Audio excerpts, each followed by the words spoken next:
And the moonshot goal, as it came to be known, set a standard, not just for the United States, but for the world. And it ushered in a new era of American success and innovation. 7 years later, Neil Armstrong spoke those famous words, "One small step for man, one giant leap for mankind," turning the moonshot goal into mission accomplished.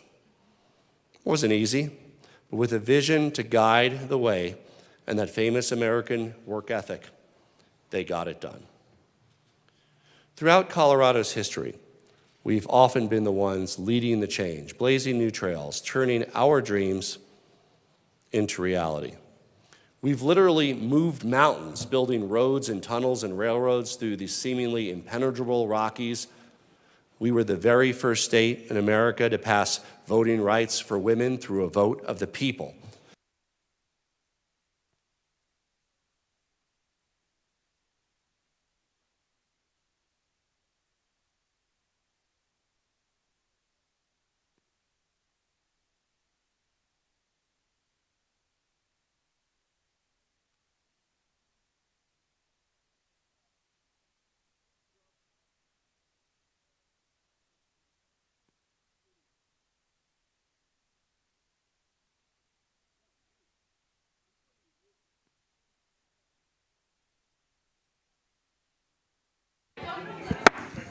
Recording in progress. All right. Welcome to everybody and the cat. It's the May 20th, 2025 meeting of the City Council of Louisville, Colorado. Can we get a roll call, please? Councilmember Fahey? Here. Mayor Lay? Here. Councilmember Cooperman? Here. Councilmember Hefner? Here. Councilmember Hamilton? Here. Councilmember Kern? Present. Mayor Pro Tem Dickinson? Would you join with me in the Pledge of Allegiance, please? Pledge allegiance to the flag of the United States of America and to the republic for which it stands, one nation, under God, indivisible, with liberty and justice for all. Can I get a motion to approve the agenda? So moved. Second. Okay. All in favor? Aye. Aye. Any opposed? Okay. The next item on the agenda is public comments on items on the agenda and items on the consent agenda. This is a time when people from the community, either in the chambers or online, can provide a comment of up to 3 minutes by coming up to the podium and just, well, first of all, filling out a card, I guess, and bringing it to the clerk at the end of the dais here. When she calls your name, come up, make sure you give your name and where you live. You don't have to give the address, just the city that you live in. You can speak for up to 3 minutes. You don't have to speak for a full 3 minutes. If you have somebody who's willing to cede their time to you, you can speak for up to 6 minutes. And again, you don't have to do that. You don't have to speak for the full amount of time. We ask the folks here to not clap or boo or otherwise respond to the person at the podium, mostly because it's intimidating to go up to give a public comment, and we want to make sure people feel comfortable or as comfortable as they can doing that. So if you can help us out with that, that'd be great. Do we have anyone who wants to give a public comment?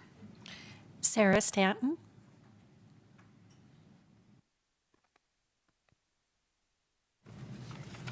Good evening. My name is Sarah Staunton. I'm actually Ward 2 in Louisville. I'm the co-chair of the Cultural Arts Advisory Board. And I'm just here to invite everyone to the block party that we have coming up. It is on Sunday, June 8th from 2 to 5 p.m. This is our 4th time hosting it. And it's hosted at Fire Station 1 just down the street on Main Street. If anyone has been there, last year we're going to have a few repeats. We're going to have the Carnival Games, Arcade Bus. We're going to actually have a characterist here this time. lots of treats, local food trucks, kids games, and of course we're gonna have some music by the Guardians. So if anybody wants to attend, we'd love to have council come out and see the events that we host. If anyone's interested in seeing what the board puts on. All right, that's it. Thank you. Next up is Jesse Delaplane, followed by Dylan Roof. Hi, I'm Jessie Delaplane. I am in Louisville off of Dyer Road, and I had a comment about the proposed King Soopers development at the Lowe's site. I'm going to stop you, not because I don't want to hear what you have to say, but that item is actually on the agenda tonight. So Perfect. this Do I is speak on that comments. later? Yes, you may. Okay, We will definitely take public comment on that. great. Thank you. Okay, thanks. Dylan Roof.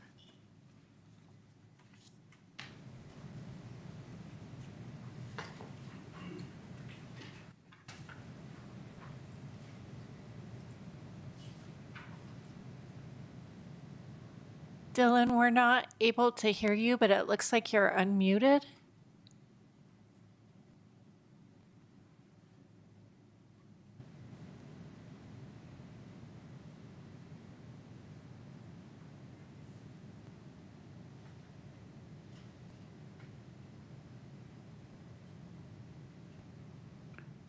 We'll give you a couple more seconds. Dylan, we're probably going to have to move on. Do we have any other public comments?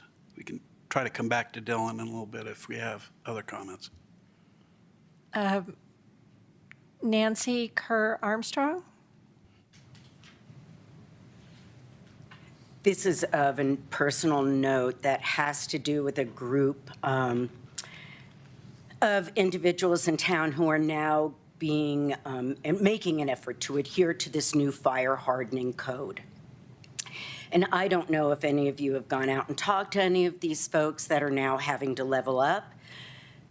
But with the limited number of materials that you all have approved, the cost is exorbitant. On the flip side, the tariffs are going to make this obscene. On a 12-foot by 8-foot deck, that additional fee is $6,000. I want you to stop and think about the retired people and the young people we're trying to get here in town and what that's doing to them in their budget. So I'd really like us to revisit that at some other point in the near future for an amendment to take a look at some other opportunities, because there are many other materials out there. And then I'll save the rest for my comment on ADU. Thank you very much. Thank you. Any other comments? All right, is Dylan still there? Give him a couple of seconds here to.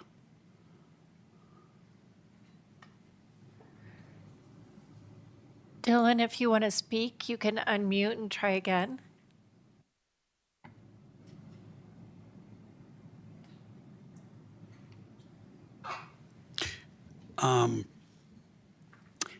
Hi there, Council. Can you hear me? Yes. Yes. Yes. Coming through. Hello, Council. Good Oh, well, I was hoping to actually call in today.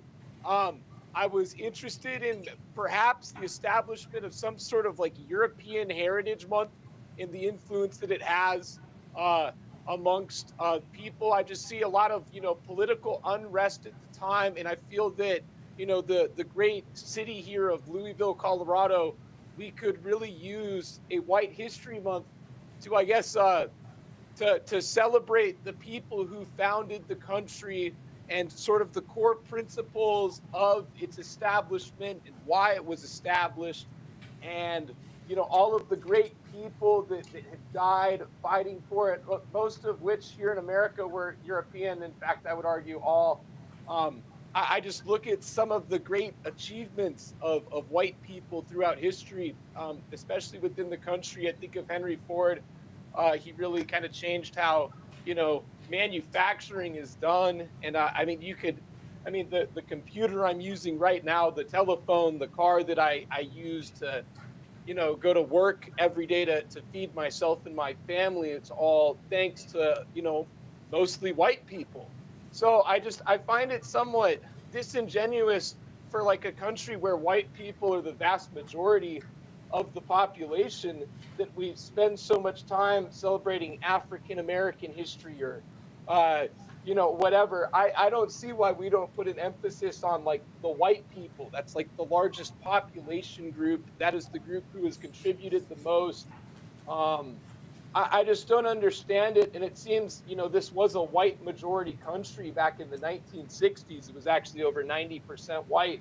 And, Joe Biden, he was actually talking about how within the next 15 years, whites will be a minority and how that's actually a good thing. That's a good thing that like we're getting rid of like white people, or like white people they're not producing, they're not doing as much. So we have like our politicians kind of openly celebrating this. And I feel like it would be a good thing for the council to perhaps consider introducing something like a white, Heritage Month or a European Heritage Month, at least. Mr. Roof, can I just ask one thing? United States of America, it seems you didn't foolish. identify It actually seems yourself quite at the foolish when you beginning think about it in or terms of your what we do place celebrate, of residence. and then I guess the actual, positive result from it. So that's all I wanted to say. And Hail Hitler, white power. Okay. Thank you, Mr. Roof.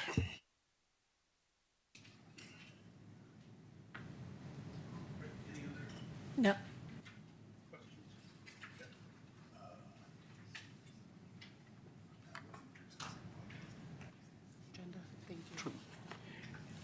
On comments not on the agenda, one of the things that is sometimes frustrating for people who listen or are participating is that council can't respond. Why can't we respond to anything that people say one way or another? It's because the items are not on the agenda.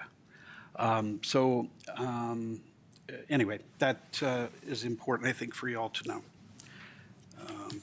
All right. If we don't have any other comments, let's go to the consent agenda. Can we have a motion to approve the consent agenda? So moved. Any second? Second. Okay, all in favor? Aye. Aye. All opposed? Okay. Council informational comments and committee reports. Do council members have any informational comments or committee reports? No. All right. City managers report. Good evening, Mayor and Council. I just have 3 things tonight. So the city is seeking feedback on updates to our design and construction standards. This is the first update since 1994. The community can go to Engage Louisville to find 3 ways to provide feedback and suggest edits. The window for feedback will close on June 13th. This next Sunday at Cottonwood Park, we have Afternoon with Las Dahlias from 1:30 to 3:30 p.m. And then also on April 14th, the museum hosted the Association of Northern Front Range Museums, in which staff provided training related to collections, which was well received by the participants, and they noted our museum, how good it is. So thank you. First item of regular business is the swearing in of the Louisville Pet Mayor Hazel the cat, who I understand is not but that's why I so,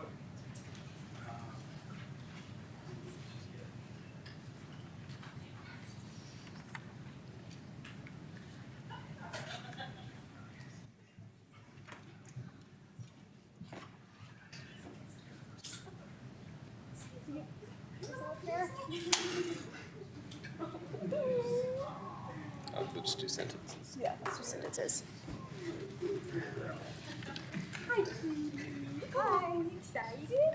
All right. Hazel's got, Hazel has, yes, she has her campaign. She has campaign paraphernalia. Attorney said, okay.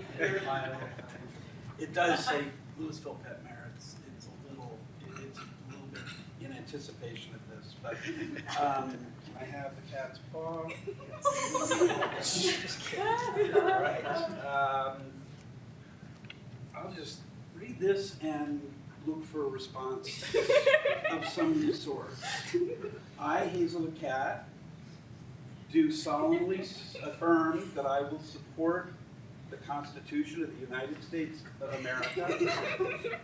Pay attention now. The Constitution of the State of Colorado, the ordinances and the Home Rule Charter of the City of Louisville, Colorado, and faithfully perform the duties of the office of pet mayor upon which I am about to enter. Hazel the cat, pet mayor of Louisville, Colorado.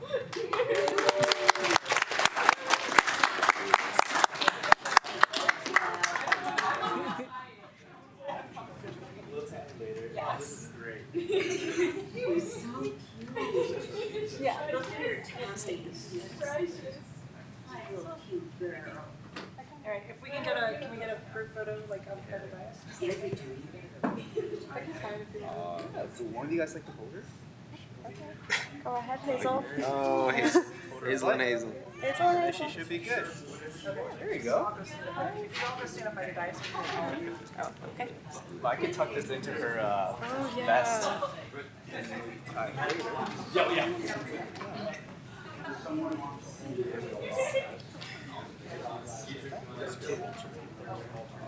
For now. Can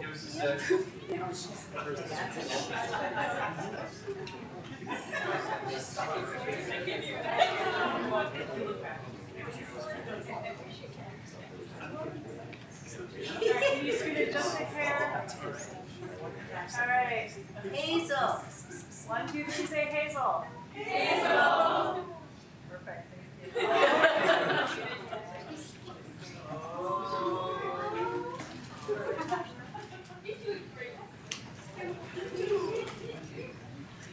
My cats wouldn't be bad. On behalf of the Youth Advisory Board, we're positively thrilled to welcome Hazel as our newly elected pet mayor. This year's election was the Cat's Meow with 47 furry candidates, 953 community votes, and a perfect turnout at the meet and greet, which we hope becomes a tradition. Congratulations, Hazel. You've clearly won the hearts of our community.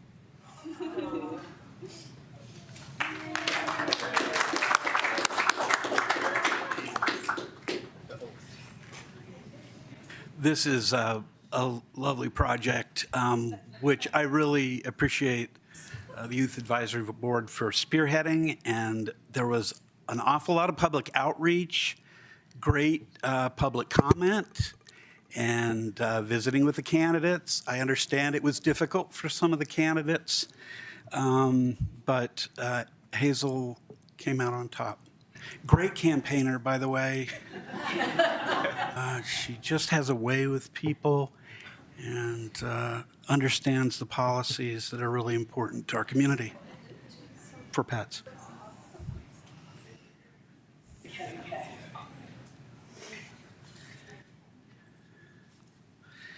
Right. We have a number of proclamations to read tonight. The first one of which is Pride Month. It's going to be introduced and read by Mayor Pro Tem Dickinson. Thank you. From very clear hate speech to wonderful pet mayor moment to Pride Proclamation, we've got it all. I'm really, really fortunate to get to read this. I am a father of 3 children. One is bisexual, one is lesbian, and one is non-binary. Literally all 3 are queer. And it's fantastic. They're wonderful human beings, and I love them all entirely. And to read this proclamation is wonderful for me. So I will begin. Whereas June is celebrated nationally and internationally as LGBTQ plus Pride Month, commemorating the 1969 Stonewall Uprising in New York City, a pivotal event in the movement for, I'll just slow down. I'm a little, thanks. For LGBTQ plus rights and liberation. And whereas Although much progress has been achieved, efforts to undermine the rights and liberties of LGBTQ+ people nationwide have continued to result in discrimination, violence, and barriers to full participation in society. And whereas Louisville recognizes that visibility, advocacy, local engagement, and education are vital to creating a community where all individuals can live safely and free from discrimination. And whereas the LGBTQ+ community has made and continues to make significant contributions to the culture, civic, and economic successes of the city of Louisville and the state of Colorado. And whereas the Progress Pride flag symbolizes the history of the LGBTQ+ movement and solidarity with all members of the LGBTQ+ community as they continue to fight for recognition and liberation. And whereas Pride Month is an opportunity to honor the history of the LGBTQ+ rights movement, to reflect on the ongoing struggle for equality, and to celebrate Louisville's LGBTQ+ residents. And whereas in June, and in every month, the city of Louisville is committed to supporting the right of all its residents, regardless of their sexual orientation, gender identity, or gender expression, to live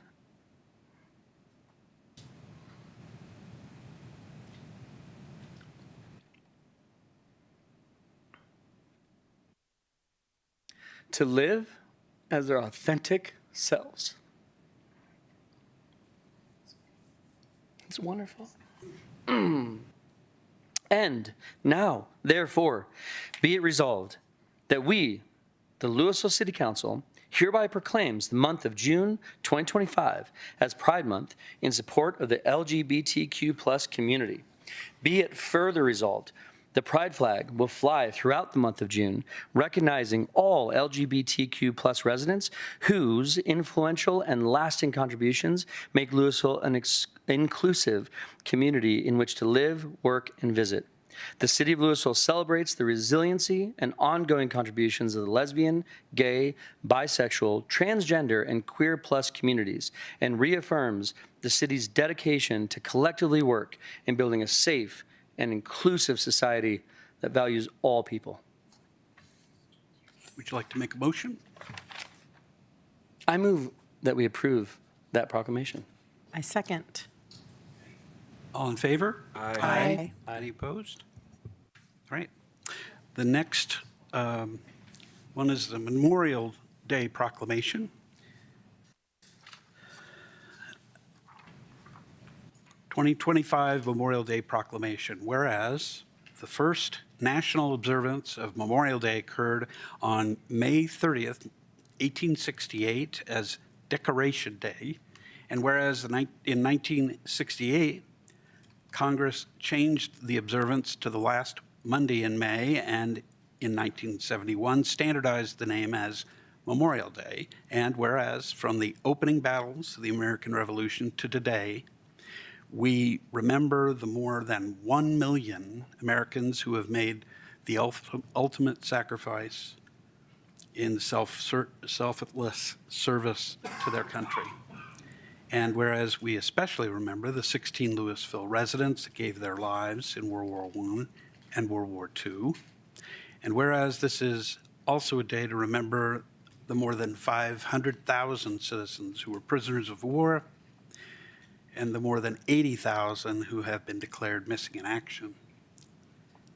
And whereas we honor the memories of all the fallen men and women who helped preserve the freedoms we enjoy today, and pray their sacrifice will never be in vain. Now, therefore, we, the Louisville City Council, do hereby proclaim May 26, 2025 as a solemn day of reflection for those that shall never be forgotten.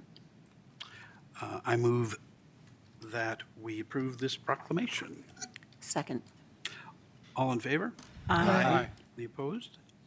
Right. And we have one more proclamation.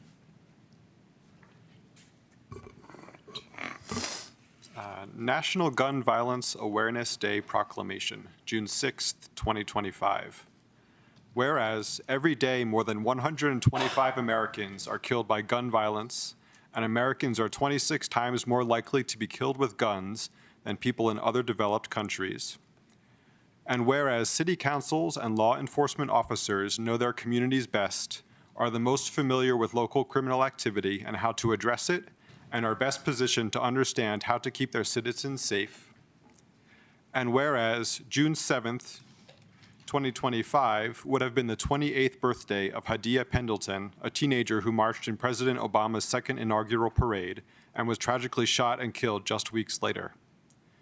And whereas, to help honor Hadia and the 125 Americans whose lives are cut short and the countless survivors who are injured by shootings every day, a national coalition of organizations has designated June 6th, 2025 as National Gun Violence Awareness Day.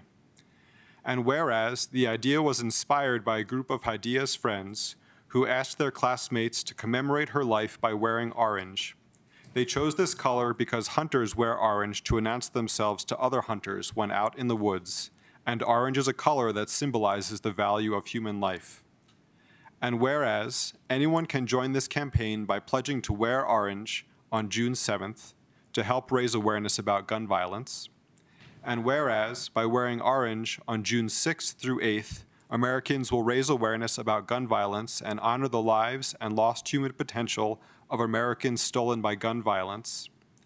And whereas, we renew our commitment to reduce gun violence and pledge to do all we can to keep firearms out of the wrong hands and encourage responsible gun ownership to keep our children safe. Now therefore, be it resolved that we, the Louisville City Council, do hereby declare June 6th, 2025 to be National Gun Violence Awareness Day in the city of Louisville, to honor and remember all victims and survivors of gun violence, and to declare that we as a country must do more to reduce gun violence. I move that we approve this proclamation. Second. All in favor? Aye. Any opposed? Okay, thank you. The next item on the agenda. The next item on the agenda is actually a pair of resolutions. I'm going to read them both right now. We can probably refer to them by their short name, just resolution number and the series as we go forward. But the first is resolution number 30, series 2025, a resolution amending the 2025 budget by amending appropriations in the general fund, conservation trust lottery fund, historical preservation fund, recreation fund, open space fund, parks fund, capital projects fund, impact fee fund, water utility fund, wastewater utility fund, stormwater utility fund, solid waste and recycling utility fund, technology management fund, and fleet management fund for carry forward of appropriations and additional appropriations within such funds, and adjusting budgeted revenue in the general fund, capital projects fund, wastewater utility fund, solid waste and recycling utility fund, and golf course fund. And also resolution number 31, series 2025, a resolution amending the 2025 budget by amending appropriations and adjusting budgeted revenue in the Louisville Revitalization Commission. Just sort of to note the order of business here, we're going to open the public hearing in just a second. There'll be a staff presentation, and then we'll take public comment. The council will have an opportunity to ask questions, make comments. We'll close the public hearing and then take an action to accept or reject or modify the resolutions. So, open the public hearing and hear from the Director of Finance. Thank you, Mayor. Good evening, Mayor and council members. Ryder Bailey, Finance Director. This evening, you will be receiving a presentation on the City and Revitalization Commission's first budget amendment to their 2025 budgets. This budget amendment is largely administrative. Its primary purpose is to carry forward capital project budget and appropriations from 2024 into 2025. The total project amounts are not adjusted in this process, simply being carried forward into the next year to allow for this important work to continue. This evening, staff is seeking your approval of the first budget amendment to the City and Revitalization Commission's adopted budgets. These amendments are largely administrative in nature and are primarily driven by the timing of capital projects. Also administrative in nature, finance staff batches amendments from previously approved council items that are not in the current adopted budget. These two sections collectively make up the bulk of the amendment. That detail can be found in appendices A and B. Today's amendment can be broken out into the following categories. Each bullet coincides with appendices A through F in this order. Capital project carry forward, again, driven by timing. This portion of the entry does not increase previously approved budgeted projects, simply carries them forward into the future year. Previously approved council adjustments to operational budgets and capital projects since the budget adoption last November. Certain staff recommended adjustments to sources and revenues. These are largely grants and often driven by the timing of capital projects. When we shift the expense side of the budget, we also have to bring along the revenue as well. Interfund transfers, and lastly, adjustments to the Revitalization Commission's budget.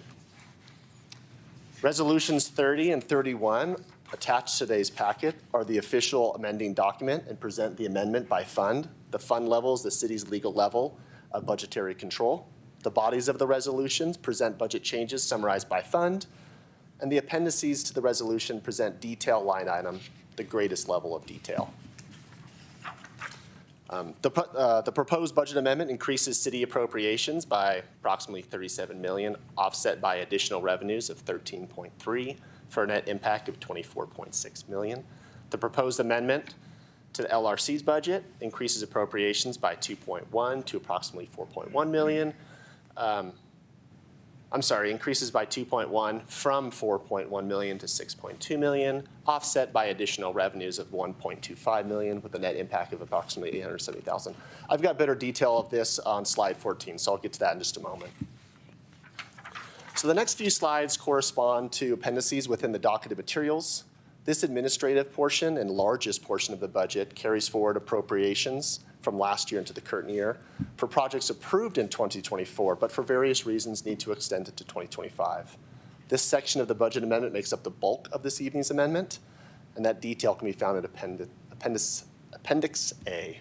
Keeping within A for a moment, I wanted to highlight a few of the continuing projects within there. A few examples would be the Critical Facilities Generators Program, that's grant funded. State Highway 42 Corridor, again, grant funded. Playgrounds, partially grant funded. A few other larger utility projects, such as the utility meter replacement project, Sid Copeland Water Treatment Plant. There's an administrative building and residual management project. And lastly, the wastewater treatment plant solids handling project. So finance staff batches previously approved adjustments throughout the year and since last November's budget adoption. This section of the budget amendment contains those adjustments. Further detail, including the council's specific approval dates, can be found on Appendix B. A few examples are the vacancy bonus incentives, the block party trailer, front center project, library building improvements, water treatment plant drying bed media, and the water service line project. Staff is also proposing some appropriation adjustments to the 2025 expenditures appropriations for grants, an art sculpture funded by the URD, and adjustments to the solid waste and recycling fund to align with the contracted expense. In total, $483,500. This detail can be found in Appendix C. Within Appendix D, we have adjustments to revenues and sources broken out by fund as follows. Again, these are largely grant revenues that are for capital projects such as the generators, Highway 42 project, the GoCo playground, and some FEMA funds. Again, there's also an adjustment to the Solid Waste Republic contract to better align with the most recent contract.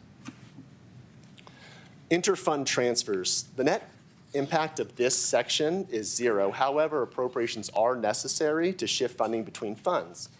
The capital fund is a recipient of funding from the recreation for a portion of the DCAR program project and impact fees, while the water and wastewater interfund appropriations are driven by the recently approved interfund loan.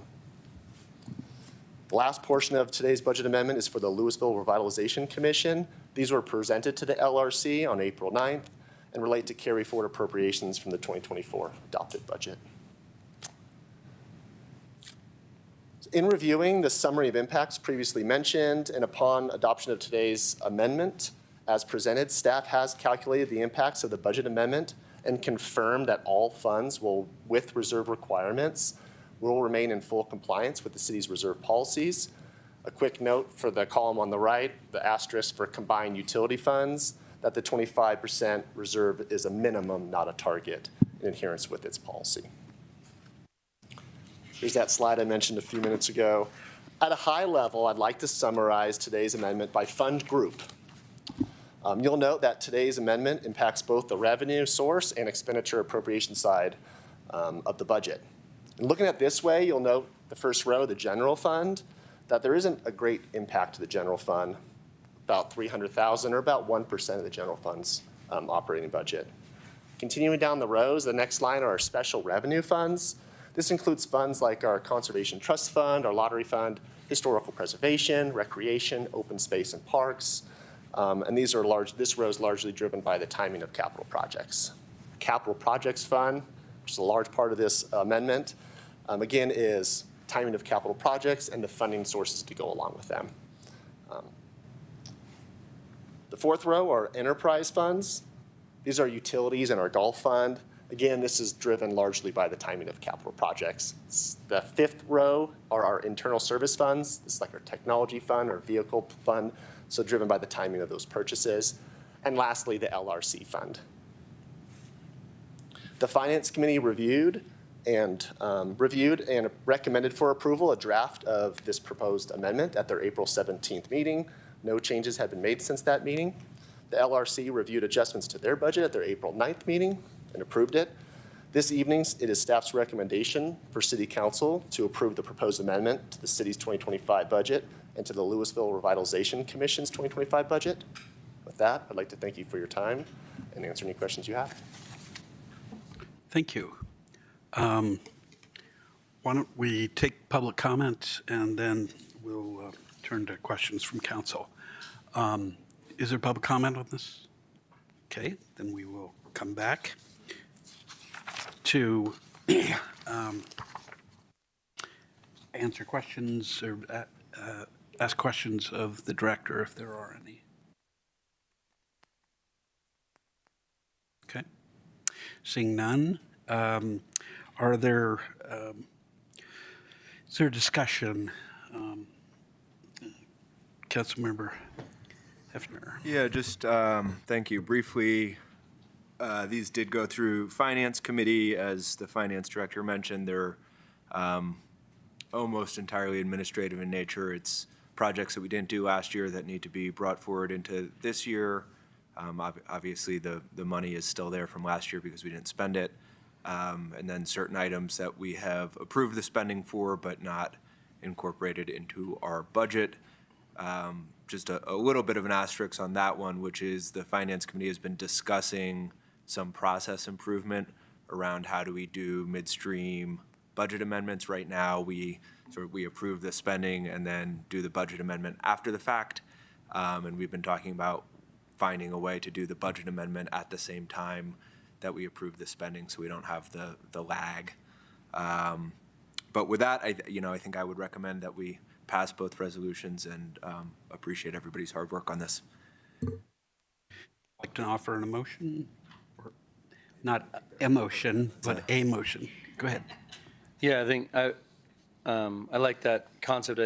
I would worry that I think what we do now is, right, we approve the spending so it gets done, and then it takes time to approve the budget. And so, like, if we were to try to do the opposite, we might delay the decision to spend. So it is a little, I'm curious to see how that would work and if it could be efficient.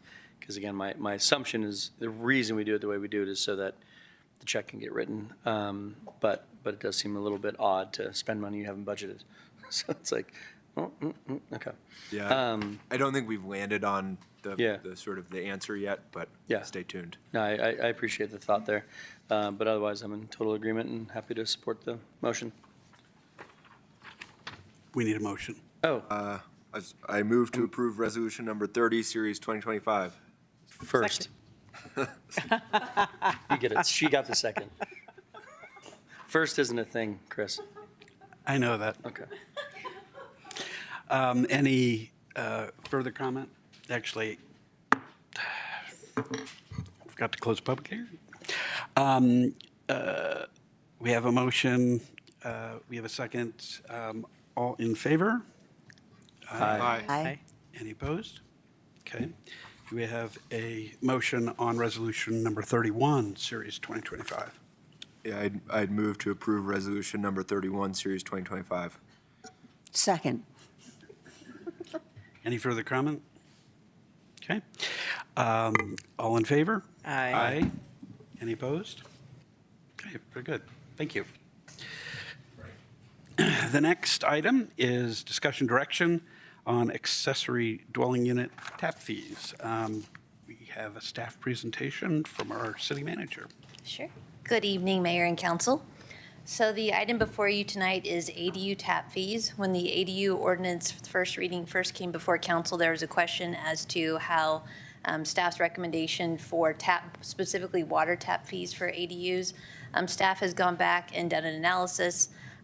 The Utilities Department has done a very comprehensive analysis of looking at 3/4 inch and 1 inch water services, comparing small lots to large lots. What they found is that for indoor usage, it's pretty comparable between the homes on the small lots versus the large lots. The biggest difference is related to outdoor irrigation. And so because of that, staff has, there's two recommendations in the council communication report. One recommendation, one option is to, you could set a tap fee that would be equivalent to 0.2 of a single family equivalent fee for houses that you would be eliminating irrigated turf, or alternatively 0.3 for single family equivalent for ADUs not eliminating irrigated turf. However, based upon the analysis, staff is recommending that we create a new urban single-family residential tap fee that would not have a cost for ADUs. This is based upon the fact that regardless of it's a 3/4 inch or 1 inch water service for residential units, the indoor usage is comparable.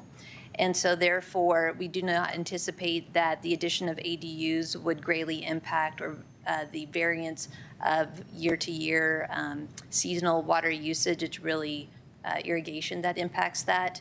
With the installation of ADUs, it's likely that you'd be removing irrigable turf, and so there's a benefit there. With this as well, staff is recommending that we would still charge a wastewater tap fee for ADUs. If council approves this, what we would do is we would bring forward a ordinance amendment to amend Title 13 of Water and Sewer Ordinance to provide provisions for specific language approving a common properly sized water and sewer service line between a primary residence and accessory dwelling unit, and adopting an urban single-family residential tap fee that considers the service line as a whole parcel or lot and allows for a 3/4 inch or 1 inch size service line servicing a primary residence and 1 accessory dwelling unit. If you recall the discussion about the current ordinance that says that if there's an additional structure on the lot, it has to have a separate water service. There were provisions in the current ordinance that allows the Public Works and Utilities Director to approve that the ADU would go onto the same service line. However, to make it very clear, we would propose to amend the ordinance to specify that the ADU and primary residence could be on the same service line. And so with that, I would be happy to answer any questions. Okay, let's take public comment, and we'll hold you to that. Do we have any public comment on this item? No? Okay. Well, that's going to be easy. You have to fill. Do you have a card filled out? I saved my 2 minutes from before, but I'll do it again. You don't have to save minutes. This is a new. It's a brand new 3 minute. Like brand new. I'm good. I do have questions about that because they're currently dealing with this too in Boulder, as you know, now that the state. Sorry, can you just reintroduce yourself? 'Cause Oh, it's a I'm new- sorry. My name is Nancy Armstrong. I live here in Louisville and have raised all 7 of my kids, so here I am. We are really encouraged to see that the city is very proactively expanding the housing options because we all need it. And the tapping fees really are amongst some of the biggest expenses. In addition to that, when we go through all of the old guidelines around adding an additional property to your properties, what we're finding is that there is old information on the books that is a hindrance to what it is that we're trying to do now, which is to create safe, wonderful places to live. Or like me, my kids aren't going to be able to afford my home. My husband and I want to stay in our neighborhood. Where do you put mom and dad? So that's kind of like the park thing, right? We are wondering, not just in addition to raising the cost of this ADU that we're looking at, it is the tapping fees. So if we could clean that up a little bit, and then I don't know if we've gone through our books yet to see what's limiting us there, right? And how that's going to look. But I think that's something if we could do now sooner than later, because there are a group of us that really not only need to do this so we can afford to stay here and live here, we want to do it. So thank you very much. Thank you, Nancy. Next up is Peter. Good evening.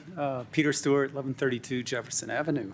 I want to commend staff for doing all that work and running all those numbers and producing all the data. I think that's really outstanding work. And it does point to the fact that indoor water usage and outdoor water usage are really different. And I think the data does support that an ADU with a single-family residence doesn't really increase the burden on water usage, which leads me to think, well, it probably doesn't increase the burden on wastewater either. So I wonder why there would be a fee for that. But so that's just kind of a question.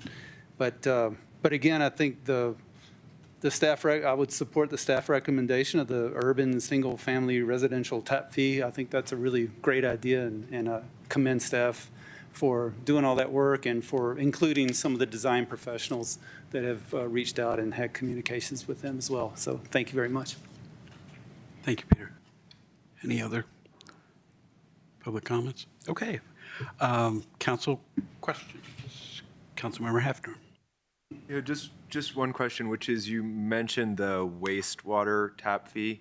Could you just give us a little more color detail on that? Sure. With the analysis related to the water tap fee, the proposal to not charge it, that was based upon there's minimal fluctuation between the houses on a small lot versus a large lot, and looking at 3/4 inch versus 1 inch. With that said, the water tap fee, as you all know, is extremely high. And so for a 3/4 inch service, if I recall correctly, it's in the like $40,000 mark or so. And so when you're looking at a wastewater tap fee, it's much smaller than that. But wastewater, what's going into the wastewater system is strictly related to indoor water usage. And so with the addition of an ADU, where it could be, anywhere from the minimal 500 square feet up to the maximum amount of 1,000 square feet, that could be additional loading on the wastewater treatment facility. And so therefore, the Public Works and Utilities Director is recommending that we still go ahead and charge the wastewater utility or the wastewater tap fee. With that said, if council wants us to analyze that, we most certainly can. As you can tell, I have to give credit, and thank you for recognizing staff. I have to give credit to the Public Works and Utilities Director, Kurt, and then also Corey. You can see, based upon the presentation that's attached to the council communication, the amount of work they put into this analysis and really digging deep into the water fees. We have not done the same analysis related to wastewater, but based upon, what's coming into the wastewater treatment facility right now, the Public Works and Utilities Director recommended that we still charge the wastewater tap fee for ADUs. Okay, that's helpful. Thank you. Do you have a rough sense of the magnitude? I pulled it up quickly, and I think it was about $3,500 for a single-family home as compared to that $40,000 water tap fee. Got it. Thank you. Other questions? Yes, Councilmember Kern. Thank you. Same thing. So you're saying, so it's a $3,500 roughly, like a one-time fee when somebody applies for it? Okay, instead of the 40, or I guess the difference would have been 25,000 because we're going from a 3/4 inch to a 1 inch because most of these are established homes. I was curious, and we're talking about like the change if we're adding an ADU to the property versus a lot of these I think are going to be ADUs that are currently part of the property, like a lower level that's being renovated to like be a separate living space, but may already have like all of the taps in it. Yes. So I'm thinking that was part of the consideration, but how does that impact? I realize $3,500 doesn't sound like a lot, but if somebody's already investing, you know, $75,000, $100,000 to try to get the ADU going, even $3,500 can matter. For a one-time fee, I'm trying to understand the value in charging that to a resident. If Yeah, it's I not a think separate- part of that would depend upon whether or not when the original home was constructed where it had that basement usage, whether or not that was considered in the plan and the development of the fees, whether it was finished or not, related specifically to the wastewater fee. The water tap fee would not be charged in the situation specific to those, that specific instance. And so, you know, again, when you're adding the additional individuals, you're adding loading to the wastewater treatment facility, and that's what we're really trying to capture. That's then requiring that you look at, are any expansion, are you needing to do any additional process improvements? Are you needing to expand the wastewater treatment facility because of this additional loading that's taking place on the plant? And so that's, you know, if council wants us to evaluate the wastewater tap fees, we most definitely can, like I said. At this point in time, we really focused on the water tap fees, and we're not recommending charging those for the ADUs. With the wastewater fee, it is something to consider, but there will be additional loading on the plant based upon these additional, the wastewater treatment facility, based upon potentially additional residents. And some of that cost, just for clarification publicly, some of that cost should be captured in the monthly charges for wastewater, because if there is a higher usage, won't that be covered in some of those monthly fees? So rates are different than tap fees. So tap fees are reimbursing for your plant expansions, for your large collection lines, versus rates are paying for your actual processing of the wastewater, the chemicals, the energy, everything that goes into the actual processing of the wastewater. So two separate functions. Okay, thank you. Councilmember Fahey. So following along on that, are these tap fees charged at the construction of the ADU time? Or if a house is built that then converts, say, a finished basement or lower level into an ADU, but it's already got all of the restrooms and the kitchen and everything already in, is there an additional fee to then calling it an ADU? That would be on a case-by-case basis to see how it was originally submitted. It would also depend upon whether or not they come in to get registered as an ADU. I'm sure there's a lot of basements out there that have been finished that the property owners didn't necessarily come in, and under the next item, the ADU ordinance, there's a certain period of time that people can come in and get their converted basements that are now ADUs registered with the city. So it's really going to depend upon case-by-case basis what was considered at the time that the original building permit was submitted. If it was a finished restroom, finished, kitchen, then that's very different than if it was just an unfinished basement that's now been converted. Okay, Yes. thank you. Other questions? Yes, Councilmember Cooperman. Okay, so, sorry. There was one thing in the packet which I didn't quite understand. So I'm just thinking about, existing guest houses in Old Town, for instance, or somewhere else in town, but, so would those typically have one service line that then splits between the main house and the guest house? Or is it more typical for there to be two service lines? And maybe Rob can answer this question better than I can. Yeah, those would typically be on the same service line extended back to the Okay. ADU. Sorry. Okay, and then another question I had,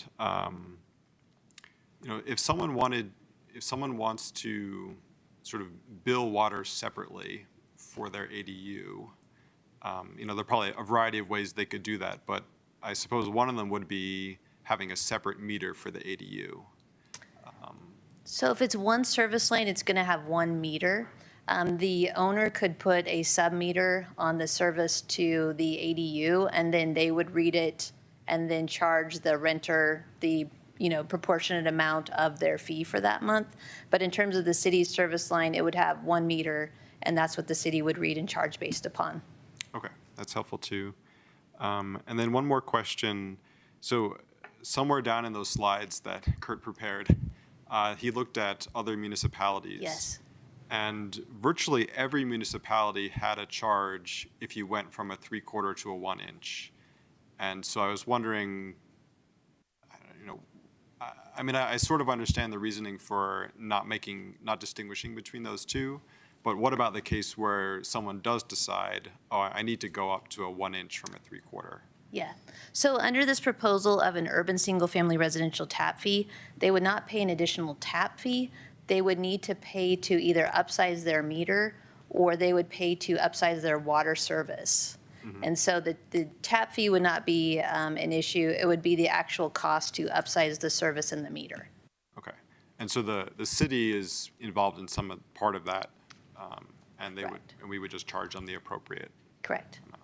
Okay. Thank you very much. Thank you. Any other questions? I just had a question about the wastewater tap fee.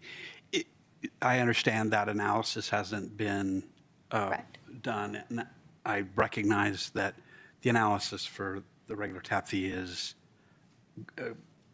amazing, I think is what I would say. This looks like the data that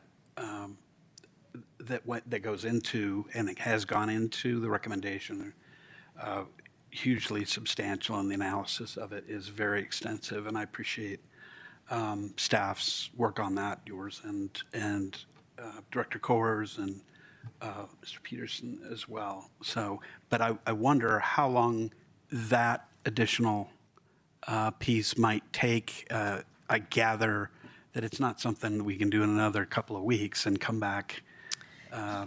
Yes, when you're looking at wastewater uses, as I mentioned, that's primarily indoor usage. And so really it's a question of you have the existing home, which is contributing wastewater to the system. If you add an additional ADU, what's the additional, as I noted, loading on the system? So what's the additional wastewater that's being discharged into the system? That's really what we're trying to capture, is the cost associated with that. And that is in addition to the current home, the current wastewater tap fee that they already paid. And so there would be an additional impact to the system because it's strictly based upon indoor usage. And so it's a direct correlation and impact to the wastewater treatment facility, the volume of wastewater that the treatment facility is treating, which then impacts the process improvements that may be required to be able to treat that. Other questions at all? All right. Thanks. Council, any questions, comments? Yes. Yeah, I really appreciate the work. I understand you're modeling some of this after Denver, is that right? They do a similar. Yeah, we're looking at the city of Denver. They've gone to a different model. With this proposal of the urban single-family residential tap fee, we're only proposing this for the residential portion. For commercial, we would still be evaluating based upon fixture units and our historical method for how we charge tap fees for water. This would be a major shift to try to apply this to commercial. That's why we're only proposing to do this with single-family at this point in time. The large majority of services, water services in Louisville to residential units are 3/4 inch services. And so this is step one in reevaluating methodology. We will continue to look at what Denver's doing to determine if we need to reevaluate our methodology for the rest of the tap fees. That's a much longer-term project. But right now, we want to implement this urban single-family residential tap fee because it seems more equitable across the residential customer class. Yeah, well, I really appreciate, I think some people forget that council people are not experts in things like this. And the education I've gotten from some of our residents and architects and builders, and the education I got, from Kurt and Corey and other guys in that department, it's really complicated, and it's really quite interesting if you're a nerd. And I think this is a really sound, thoughtful conclusion, based on a lot of different information. And, coupling that what we're talking about is ADUs, which are, sort of naturally occurring affordable housing on both ends of the spectrum, someone being able to move into a cheaper residence and someone being able to get some income from a part of their residence. So both of those things are really great for creating, some more options for affordable housing. And I think what, really dawned on me and was quite clear of all the different conversations was the idea of lawns, right? And how much water we use on our lawns, and that,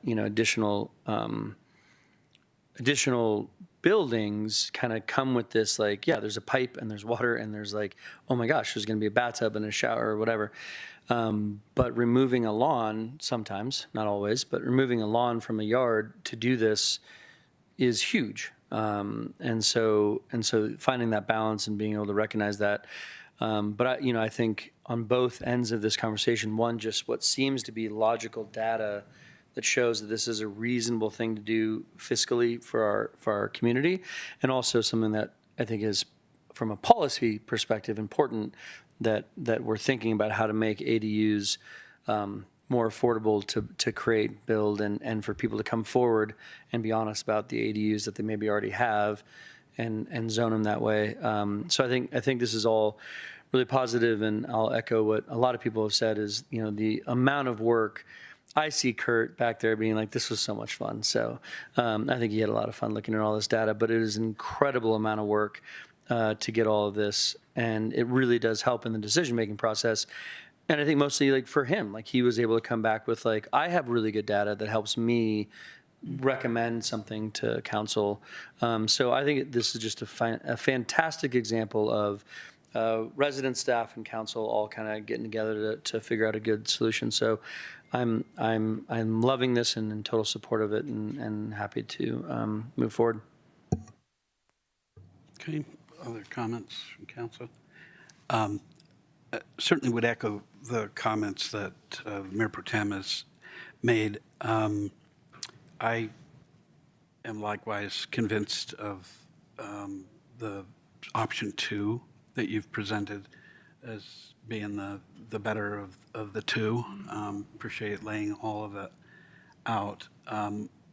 And just sort of underscoring how much expertise we have on our staff on this, because this is a really complicated bit of work and something that we all need and can rely on our staff to do a really top drawer kind of job. So thank you. So I don't know if there's anything, frankly, that we need to do. I think the direction hopefully is clear. Mayor Lay? Yeah. I did receive a late comment card if you want to entertain that comment.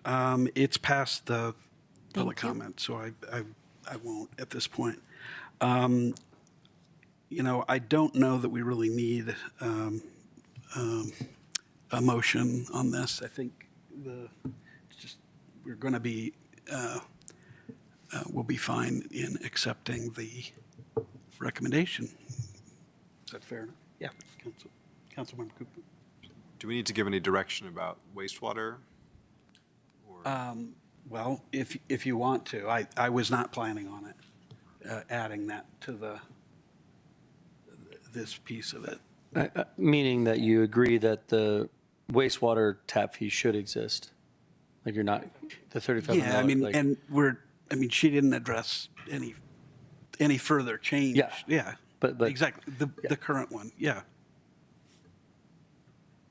So if you're interested in making a change to that, speak up.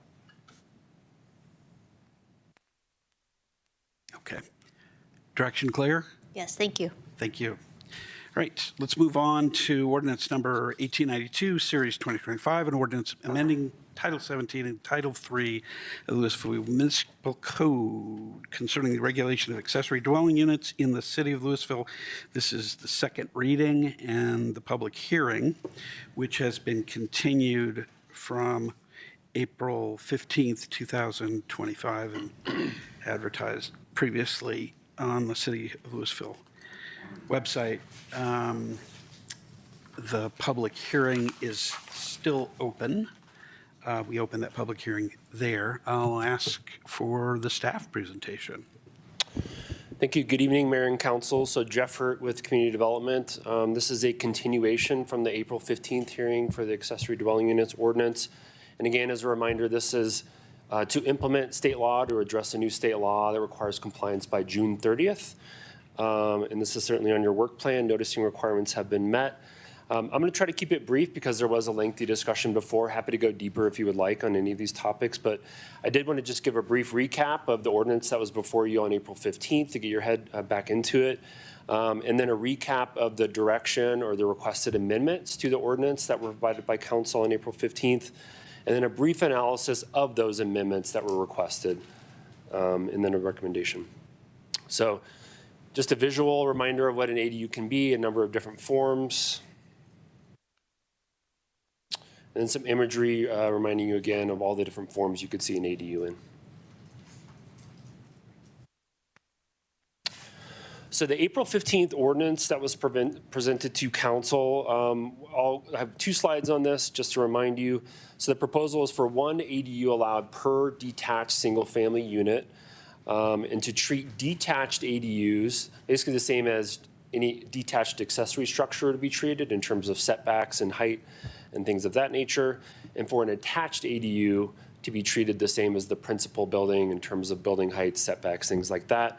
The ordinance at that time proposed a maximum square footage of an ADU of just under half of the primary unit, and that was one of the requested amendments to address that. The proposal also had detached ADUs up to 25 feet in height in Old Town, so it's 5 feet taller than the rest of the city to kind of address Old Town's unique conditions. There were size incentives that are carried forward in the ordinance before you tonight related to if it's deed restricted as affordable, if it's an accessible unit, meaning accessible to folks with disabilities, or landmark, those incentives are still in the ordinance. And then the grace period for existing units is still in the ordinance as well. Happy to talk about that.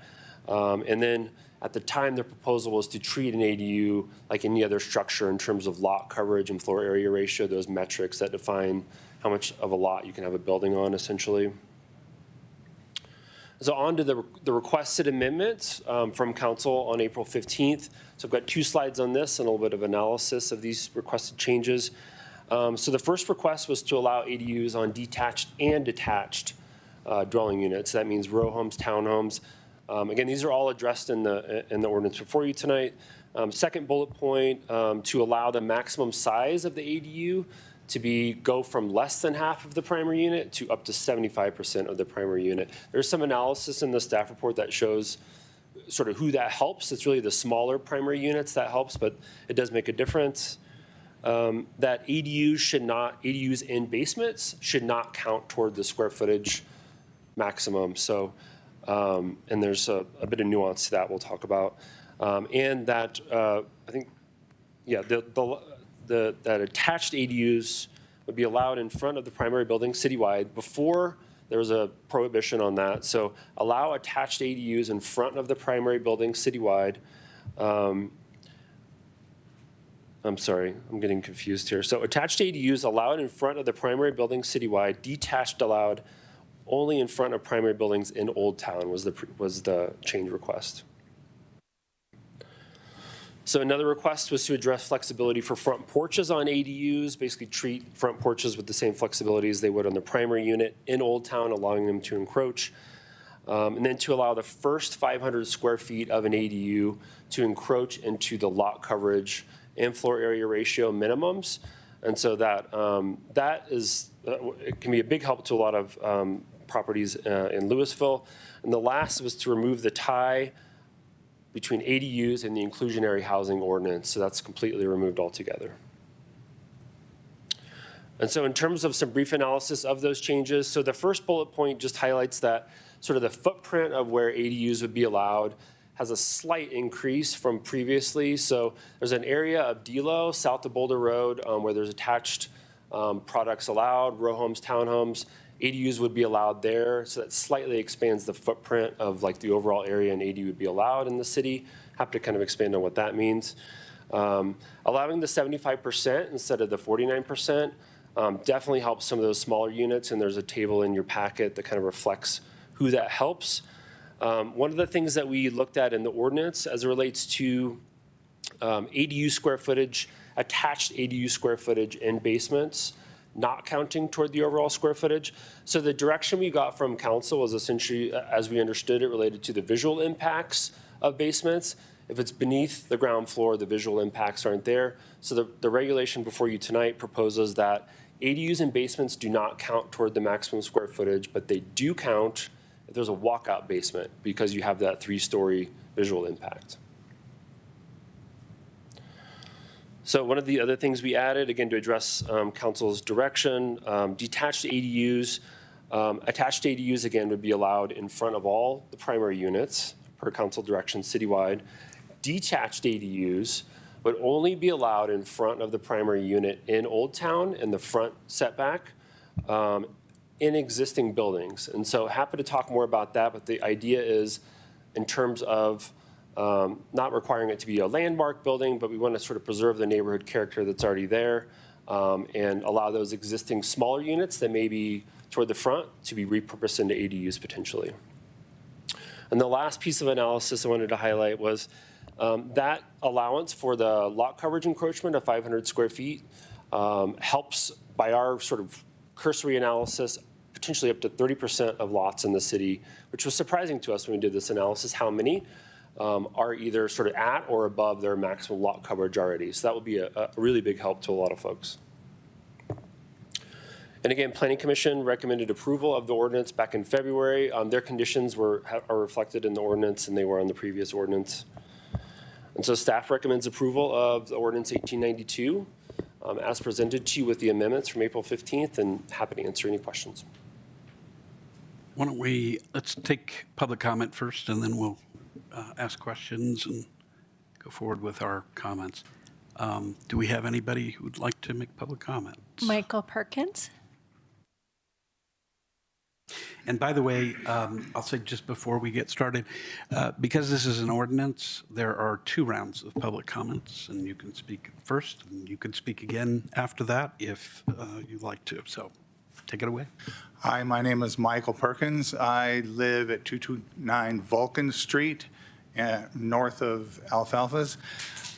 We have one of the old tri-level homes. I've lived here for 27 years.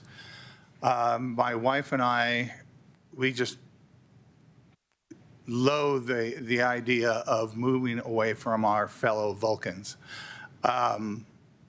And we wanted to find a way to age in place and to also bring in some extra income. One of the ideas we had was turning our upstairs into an ADU. But then in order to age in place, keeping our main living area on the main level by pushing back behind the house. However, when I talked to the architect, there was a problem with setbacks.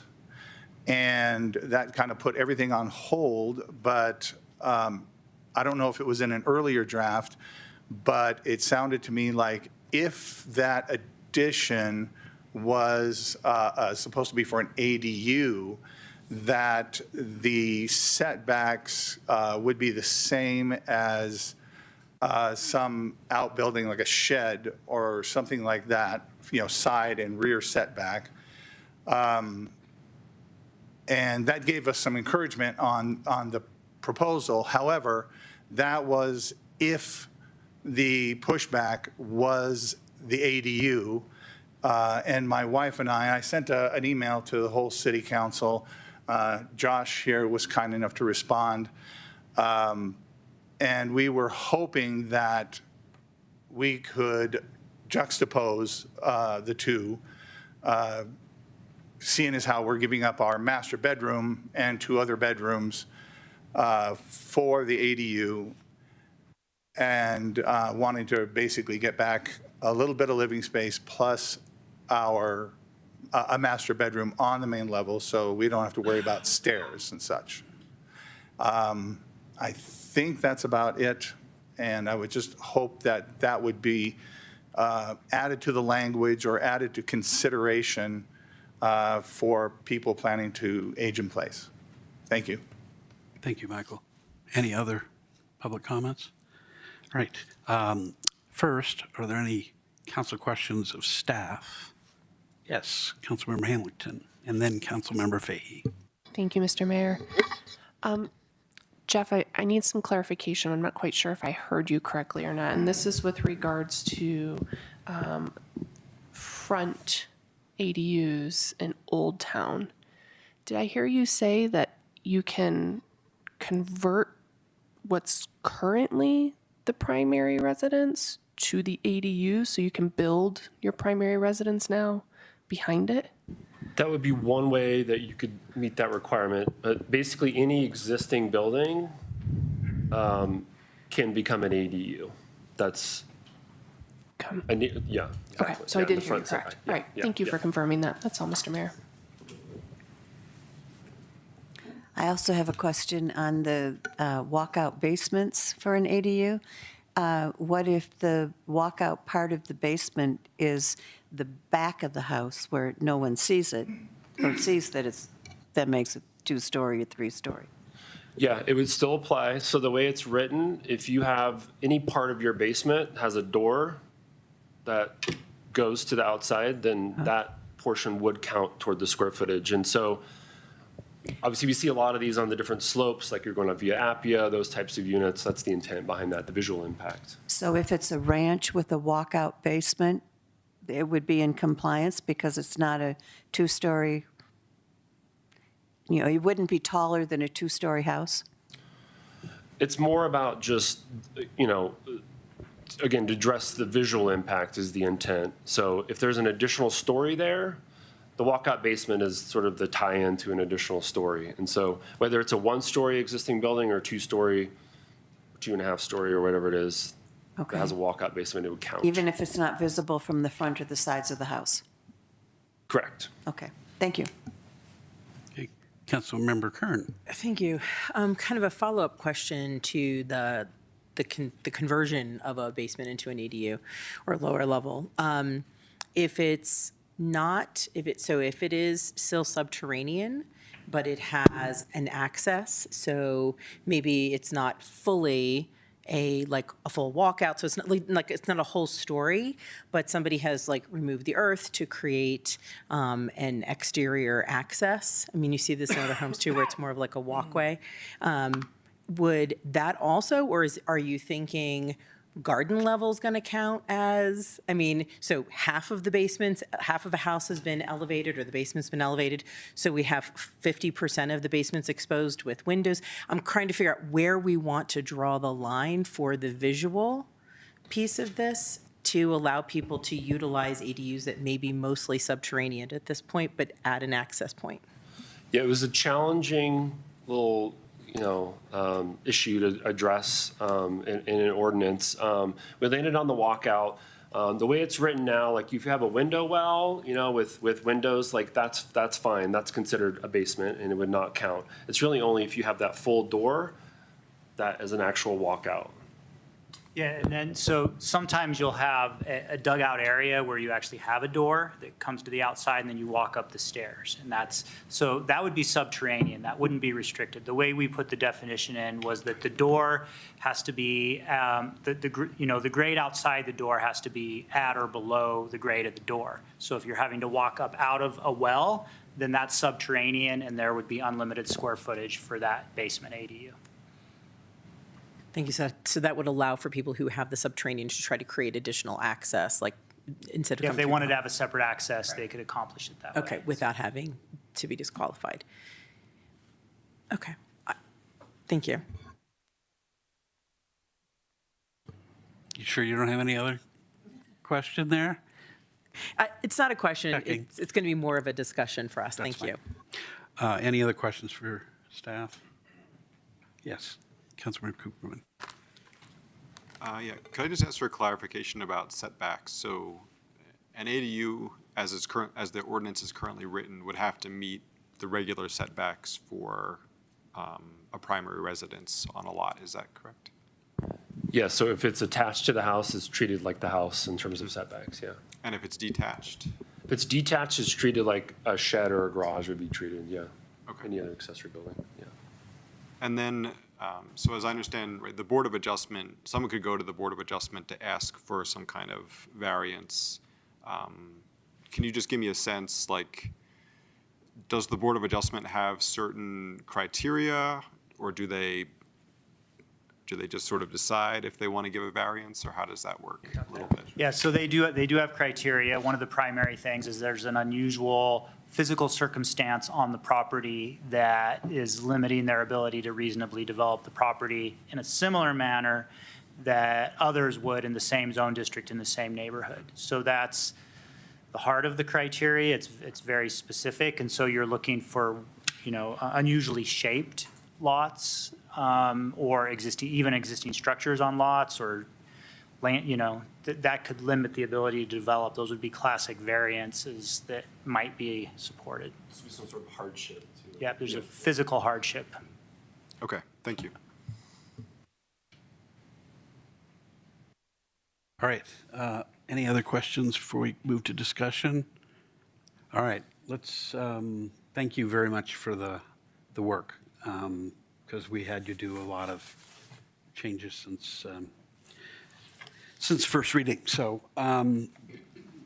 who would like to kick it off as far as the discussion? I kind of figured. So, Councilmember thank you. Kern. So I'll take this opportunity to say thank you. I really appreciate you putting the work and listening to us to try to meet a lot of the needs of the residents who are, either in favor of this or the people who don't really love the idea of ADUs, but we're still trying to, create an environment that is amenable to most people participating. So thanks for the hard work. I think the majority of the changes are excellent, and we took some from a really great group of invested architects locally. I appreciated, they're not here tonight, but I appreciated their input and involvement. It helped some of our decision-making and you guys working with them for that. So I'll get to what I'm talking about. I'm having a hard time understanding how when somebody has a home that already has a walkout basement, so it is already visually looking like a 2 or 3 story because of that added basement, it's not an ADU. It's just a basement that's a walkout space. I'm trying to understand how there's a different and new impact visually because now it's an ADU, that we would exclude it. I can see maybe on new construction where the intention is for this to be the ADU, to have this limitation. I don't think I like this limitation being here for people who currently reside in a property with this style, and now we're telling them, sorry that your basement's 1,500 square feet and you love for it to be like an age-in-place ADU, it's too big. And I'm not sure that that's the intent of what we're trying to do here. I think the intention is to try and make this easier for our residents to make a simple change to their home to create an ADU. So that's the conversation I'm hoping to have with the 6 of you. Yeah, go ahead, Councilmember and Mayor Pro Tem Dickens. Yeah, I think I generally agree. I think it's difficult. It's like, there's a bit, it feels a little bit like two rules. Like, well, if you're building it new, you can't build it like this. But if you already have it, then we're okay with it. So it's kind of like, well, do we want these big 3-story buildings where the bottom story that is a walkout really, is an ADU? Like, well, no, we don't want you to build that. Like, yeah, but it already exists. Can I just kind of allow it? So it kind of feels like a little bit like equity, in that you can't do it new, you can't do it old. Like that's not what we're looking for in our ADUs. But I think I kind of agree with you that if it does already exist, the idea that you can't age in place there, you can't have your grandparents age in place there because it's just too big. And again, it's not that it can't be an ADU, it's about square footage allowance and things like that. But it's like, yeah, we're not trying to have really an apartment building. We're not trying to have a first floor, second floor, third floor. They're all different, occupants and all these things. And so I think I get both sides of it. So just for the discussion, I don't think I feel strongly about it. I think that, right now the wording is that you can't do it new build or current build. Someone who's coming in can't turn their basement into an ADU without that square footage counting. But that obviously apply to new buildings. So am I getting that your suggestion would be only for new builds, but existing homes, a basement's a basement's a basement. If it happens to be a walkout, fine, but you can't build that. So the question is, why can't they build it? If you're okay with the current one, then why not let a new building build it like that? Why treat them differently? I think the point would be the aesthetics, and that there would be intention to raise maybe some properties and build them differently that would take away from some of that, knowing that they're trying to actually create this first floor subterranean but not subterranean kind of lifestyle. And I think for people who have an existing home in some parts of town where there's some sloping into their yard, and so they already do have a portion of it that's that way. It's kind of like saying I have a 2-story house and I want to convert my second story to the ADU. I think one of the reasons that we put this in, the thoughtful nature of it, is that a lot of times basements are the same footprint as the main floor of a home. So a lot of times they are going to be over 1,000 square feet. And it was to encourage or to allow for people to convert that to a living space, whether it's rentable or if it's for themselves or for a caregiver. And I just think that the intent was people who are already in a home can make these modifications either to provide additional housing within Louisville for themselves or other people. And I think if we're talking new residential construction, which not a ton of large single-family homes with walkouts is, happening, but I think there I can see the aesthetic limitations, but the people who already have it, the aesthetic's already there. So you're not changing the aesthetics because you're making it a living space as an ADU, I guess is my point, and I don't understand why we would say to somebody, don't do this. You're not changing the doors, you're not changing the windows, you're not changing the slope of your yard, you're not building anything new, you're just finishing the interior and making it a viable rental space or a space for you to live in. And that's where I don't understand this. I mean, with the exception of, maybe people will still do the ADU, but now they're gonna come and say, okay, there you go, it's 1,000 square feet. And then as soon as they get it, they'll finish more of the space? That doesn't seem to make sense. I think we would just say to them, no, please finish it, meet the code, let us have it as a registered ADU, and we're going to make it simple for you. I think that's my reasoning for saying I would like this to not apply to people's current builds, but only to new construction. Let me ask about that, ask staff about that distinction a little bit more. I know you've sort of referred generally to aesthetics, but can you dig a little bit deeper about the reason for treating new and existing construction differently? So I don't think I think the ordinance as drafted isn't proposing to treat new and existing construction differently, but I think I just think there's no right or wrong answer to this. I think it's going to be a community preference. And some of the input that we got was in established single-family neighborhoods to try to limit the impact of ADUs. That's often an aesthetic impact, but some people worry about other impacts from how many people are living in the ADU. So they are meant to be accessory to the single family. So, if you're taking existing, just to use an example, like if you had an existing home and we didn't care how you changed the interior of it, you could have like a 4,000 square foot home divided into a duplex and have two 2,000 square foot units using the same thought process. Again, I think if the city council wants to allow more density in duplexes, there's other zoning options that are maybe more clear and transparent about the intention. So that's part of this. The recommendation is in a limitation of size in general. Some of it's aesthetic, some of it's just about the overall density and those impacts from ADUs.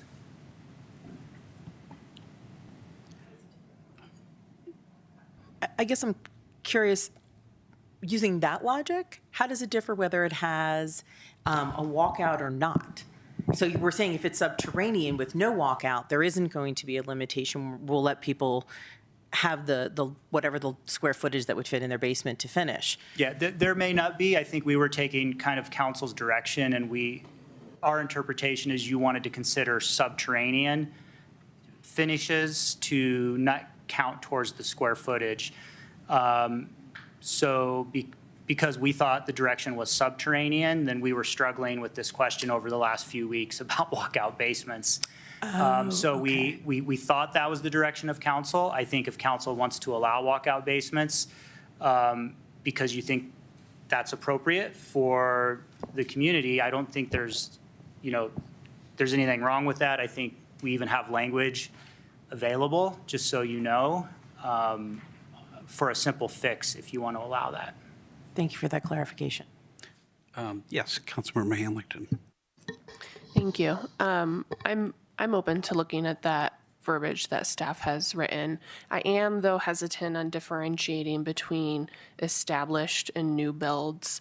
And an example that comes to mind is not all the fire rebuilds have been completed. And so then those who don't have the resources or had challenges to build, now they can't get, that walkout ADU option. And then if we make an acceptance for those who are finishing the fire rebuilds, then I think it's just don't differentiate between the two at that point. There's not, there are quite a number of places in town where you can have this option, but there's also a number of options in town where you actually can't have this option because you would exceed height limits in your area. So I think if we're gonna do it, then don't differentiate between the two is kind of where I'm leaning at this point in time. Yeah, Councilmember Fahey. Yeah, I'd build on that. I'd still see the issue as being, is the walkout basement visible from the front of the house? If you're driving down the street and you don't know if they've got a walkout basement or not, I don't think it makes a difference if there's an ADU down there or not, personally. I guess I would disagree about that, just because there's a lot of homes where the walkout basement goes, toward the street. For example, I can think of a few of them. Yeah, I can think of a few of them. I hesitate. I'm not going to name names, but along Via Appia. And so, I think it's not just the aesthetics in the front, at the back. I agree with this not distinguishing between current and future or built already and to be built ADUs, walkouts. Yeah. So I was just going to actually go the other way and say, look, I think this is sort of a pretty marginal issue, but to the extent we do it, I'm comfortable with setting some cutoff date, whether it's the date we pass the ordinance or Jan 1 of next year.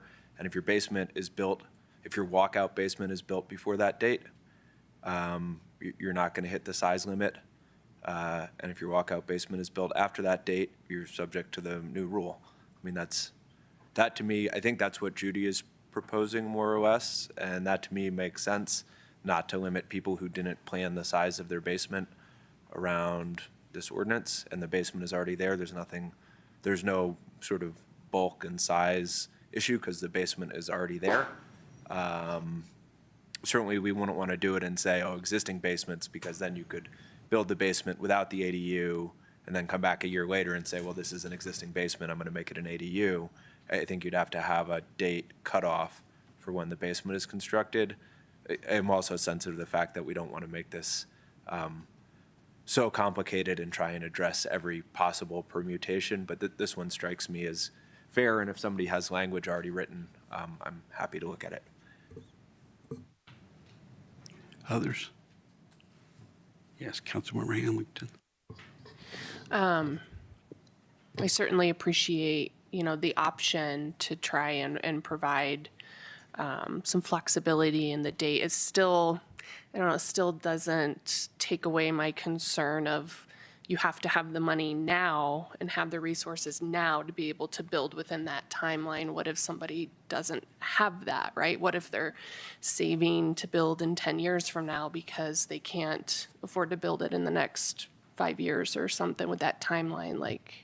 But I don't think it's not that we're taking away the walkout basement from anyone, it's just the person in 5 years would have to make it fit within the size limit, whereas the person who already finished or is sort of substantially making progress toward finishing their walkout basement isn't going to be denied the opportunity to do an ADU because they didn't plan ahead for an ordinance they didn't know existed. Judy's concern is this ordinance imposes a size limit on walkout basement ADUs that if you have a walkout basement today that's 2,000 square feet, unless you sort of subdivide it somehow and make a round peg in a square hole or whatever, it's going to be hard for you to do your ADU. It's trying to, I forget what you're supposed to say now instead of grandfathered in, but the correct word for grandfathering in the people who already have basements that maybe don't make sense under the ordinance. Yep, Councilmember. Yeah, I think this has all been great conversation. I think the root of it, right, is like, there's a big difference between building an ADU and using the lower part of your building as an ADU. Sort of like, hey, I'll live in my one bedroom and rent out the house to a family as long as you're cool with me like living with you guys and I'll be in this one room. It's like, it's all within the house. So it just isn't as important in my mind to regulate because it's all sort of within that structure. But as soon as you build a 6-car garage with a 3,000 square foot house on top of it, this is a different, this is a whole different story. So if you have a big house, then you have a big basement, and so you have a big ADU, but you're not affecting the look of the neighborhood because that house already exists like that. And so the portion of it that's an ADU versus what's the regular use of the home just doesn't seem that important. Whether you built it like that or you're repurposing it like that, what we're trying to avoid is I have a house and I'm going to build this huge ADU next to it, and we've got so many rules that make that impossible. But do we need a rule that makes your big basement not usable as an ADU? I just don't think we do. So new, old, otherwise, it's like, yeah, it's a basement. You can do what you want in your basement. It doesn't affect anyone but you. That's, I think, kind of where I'm landing. Let's take a breather from council comment because we get a chance to have more public comment for a moment. Are there additional? Oh, there's no additional public comment. Okay, well, we got to. Oh, all right. Well, I think go ahead. Pick one of yous. Part of the challenges is I studied city planning in college, right? So that's a challenge. But if you could state your I'm name. Nancy Armstrong. I live on Tamarisk across from Coal Creek Elementary. Thank you. I think part of the confusion here is too that some people, the definition of an ADU as an accessory dwelling unit historically, because there is a history to it now, is that it's a separate unit, all in of its own, separate from the home. In the other two cities, my husband and I have moved 17 times across this country and lived in a lot of places. In the other two cities that we have just been in, the way that they've addressed these issues in the basement is that your home is then converted into a duplex. That gets you into another area when it comes to utilities and blah, blah, blah. Easy to fix, not a problem. So I think that's part of it too. It's not just the aesthetics of what it looks like. What do you really call it and what does it look like? I mean, do you want a guy with a 6,000 square foot home putting in what essentially could end up being 2,000 square feet units? So maybe it's just a matter of language, changing what it is, right? So that's my 2 cents. I think that might help with the basement ADU. Two separate things. Thank you, Nancy. Yes, Michael. Hello again, Michael Perkins, 229 Vulcan Street. I liked Dietrich's idea of having a cutoff date, but when it comes to homes with basements or not, most people want to keep some of their junk in their basement. Okay, so if you just say, you know, a basement ADU can be as much as 1,000 square feet or 1,200 square feet or whatever. If you have extra, then that's just partitioned off to you, and the rest is ADU. I don't even see why there is an all or nothing thing. If you have a very large basement, give some of it to the ADU and give the rest to your crap.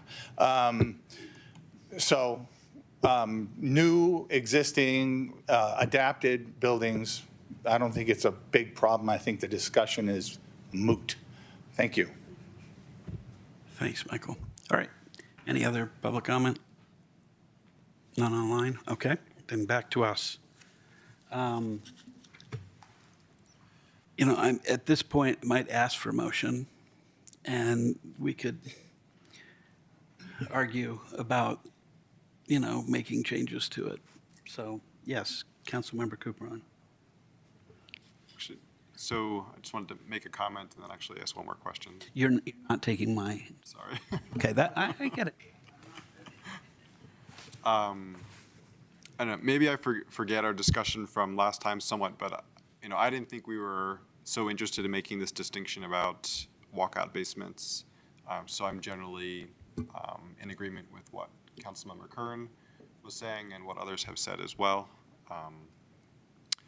I did want to ask one little question, not to bring up another, or maybe not to bring up another whole issue, but so if someone has a basement and they also build a detached ADU, they can't have their basement be an ADU and that detached structure be an ADU.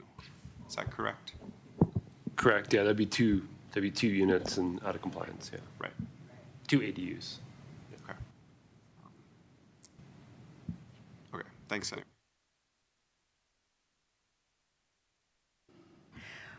I'll make a motion then that we amend ordinance number 1892, series 2025. Why don't you first? Pass it? Yeah. Okay. We'll offer to pass ordinance 1892, series 2025. Read the whole. Did you have something to add to that? Yeah, with an amendment, sorry. Go ahead. Thank you. That we do not limit or distinguish between the lowest level, the subterranean, partial subterranean level of a home with walkout or not, that there be no distinction. We can give you more specific guidance if that's the direction you want to go in terms of the actual language with your, yeah. Let's get a second first. Second. Okay. Further discussion. I want to respond, or I want to be sensitive to the city attorneys. Yes, we do want specific language read into the record so that everybody knows what is being considered and voted on. Do you have language? If not, I can offer some language. Yeah, so if you look at it in your packet on page 5 of the ordinance, that's where the language lives that says this. The amendment would be to remove the last three sentences of subsection C, I believe. Let me see here. Sorry. D, okay, sorry. Beginning with however. Yes, yeah, so you keep the first sentence of that subsection and remove the last three sentences, and it would only say ADUs and basements, period, would not count. So that would be a walkout or not. If that makes sense. Can we be clear about what section we're talking about? Yes. Yeah, and I have a question too, and it is subsection D. Of section 3? Yep. Yes. Okay, go Well, ahead. it's 17-16-035 B3D. And Jeff, would we also need to delete the below grade in the first sentence so that it would read attached accessory dwelling units located in basements? I think it should still say below If you're grade. allowing walkouts, then having below grade might make that unclear.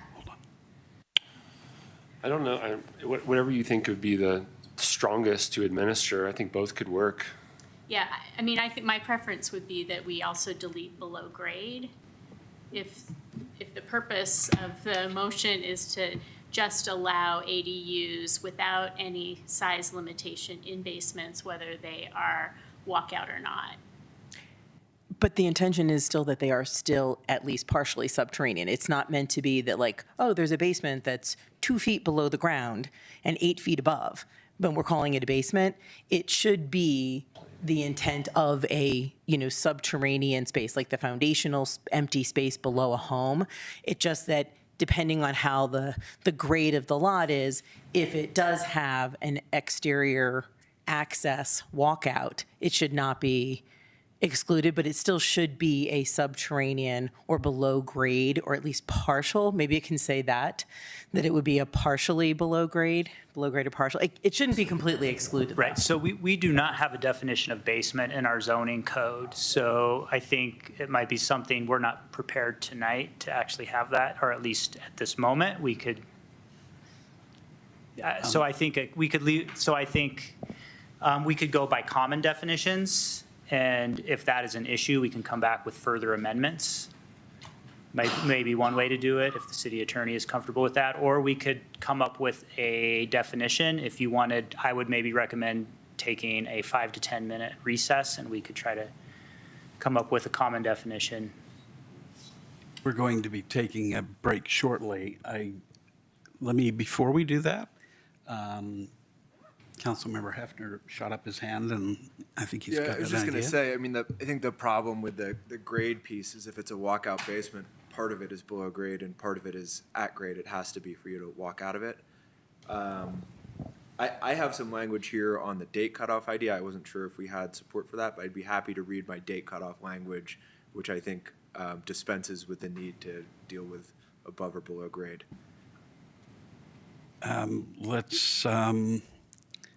We've got a motion and a second. I'm asking the sponsor of the motion. How would that dispense with that? It would just use what our staff have already drafted, which defines walkout basement and uses the phrase below grade basement, but it would basically, I can read it and you'll see how it works. So it would change that same section to say, attached accessory dwelling units located in below grade basements and in walkout basements constructed on or before December 31st, 2025 shall not count toward the maximum size limitation, yada, yada, yada.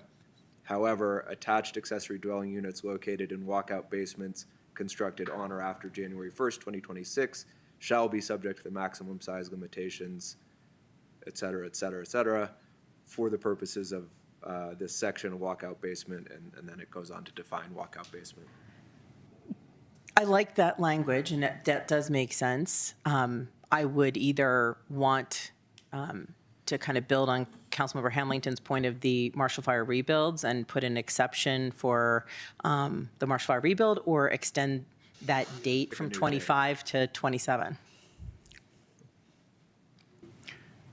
We're starting to get. Yeah, I I'm not sure we're at a place where we can draft. If we add all of these things together, I guess I would look to staff and city attorney as to whether this is doable or whether this needs to come back. If we added the language that Councilmember Hefner suggested to the motion on the, Right, so you have a motion on the floor. yes. So you need to Do a- dispense with that Yeah. motion now. So Yeah. it can either be withdrawn, or that can be taken as a friendly amendment to the motion, which the movant and the seconder could agree to. Or a substitute. Right, but I think that with the original motion, the hangup is what's a basement? And so maybe that could be cured by just saying attached dwelling units located in basements that are partially or fully below grade.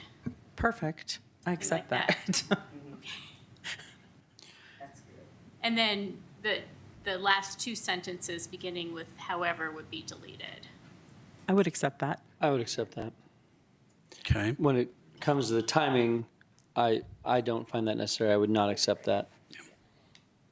Yeah. I wouldn't put a I agree date with on that. it. All right, so let's articulate the motion as amended in a friendly way. So And I'm just, well. Looking to the city attorney, I'm looking yeah. to the city attorney because we're putting extra pressure on Yes. her, I realize. Give me one moment, please. If you want a break, we can take a break right now. I don't need a break, I just need literally a moment. Okay, so, section 1716.035 B3D would read, attached accessory dwelling units located in below-grade basements that are partially or, wait, sorry, yeah. Just hold on. She's getting it. I Okay. think she knows. Attached accessory dwelling units located in basements that are partially or fully below grade in residential structures. Wait.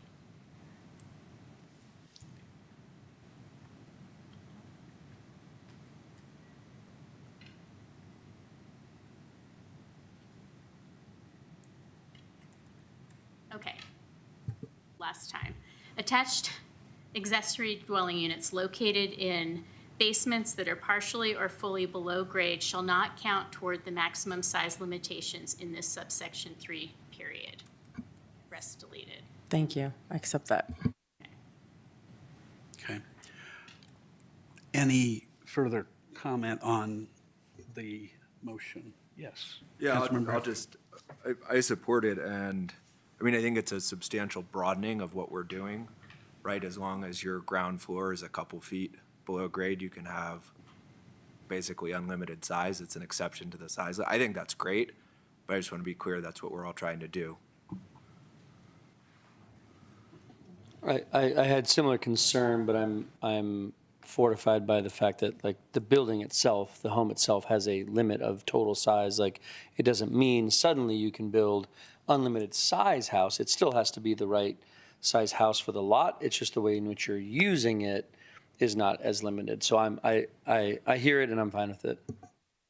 It's, put a different way, it's allowing a dramatically larger ground floor ADU than what would be allowed for something that's detached. I mean, multiples you could have, on a big lot, you could have quite a large ground floor ADU, which I think is probably a good thing. Yeah, that is correct. And is there, and this is just maybe as rhetorical perhaps, but do we have any concern about kind of privileging that kind of structure over the other sorts of structures that being so much smaller than that? And that is, maybe it's, yeah, it's privileging the very large homes that are going to use that walkout basement for an ADU. Do we have any challenge? That's, if we do what we're doing, that will privilege those, and that may be just fine. But it's a policy choice that we're making. Go ahead. But it would Councilmember Fahey. also still, if it's an ADU, it would still be limited in the percentage of square footage of the main structure in how big it could be. So it could be that it can only be 3/4 or a half of the basement in order to be, what?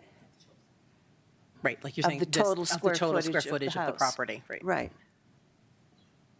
So I- it can't be unlimited in size. I'm sorry, I thought the language in sub D says that the size limits don't apply to this class, so I don't think the 75% would apply. It'd be really difficult to enforce, too, I think. With all respect to Mr. Perkins, wanting to keep your stuff on 1/3 of it and not the full part of it. Anyway, go ahead. Yeah, I guess I was thinking that the 75% would still apply, but it just wasn't maxed at an amount of square footage. But still, it couldn't be any more than 75% of the total square footage of the property couldn't be in that basement ADU. I thought that was like the overriding principle, and then it was size limitations. If you want that result, that's an easy fix. You just, instead of saying maximum size limitations, you could say maximum square footage limitation. And then you'd still have the 75%.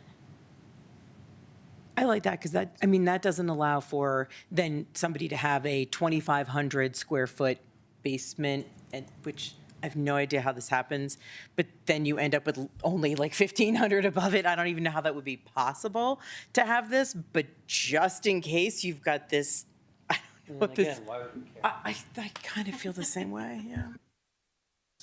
Is there any further comment on that? We'll come back to it. Councilmember Hefner.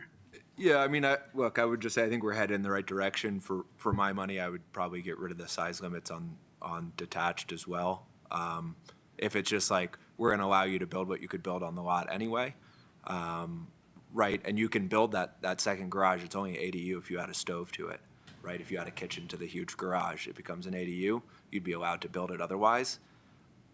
So if the world was up to me, I would be similarly liberal with all of the categories because you can build that on your lot anyway. It's just a question of whether it has a separate entrance and a kitchen.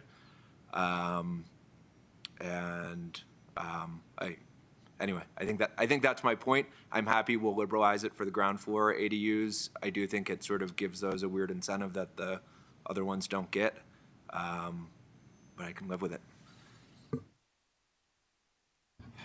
I appreciate leaving it this way. I with the amendment that council made, I think the intention with the subterranean spaces was to just make it easier for people to convert them into an ADU instead of making you have to partition it to do other things. Instead, if you have a basement and it's finished and you want to convert it, it's done.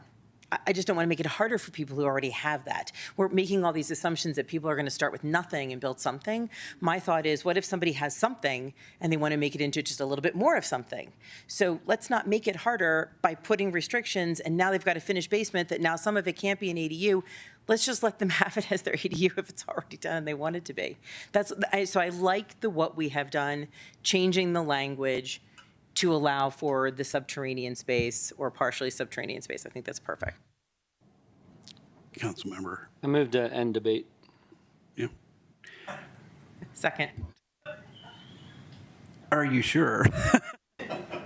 I want to make sure that when we were talking, sorry. Is there a vote on my motion? The question is whether that last little bit of language that the city attorney had wanted about size, square footage as opposed to size. Okay, all right. Leave it Then we are as ready. size. Then we are. Okay. Then we are ready to vote on the motion, I believe. Can we read it? Yeah.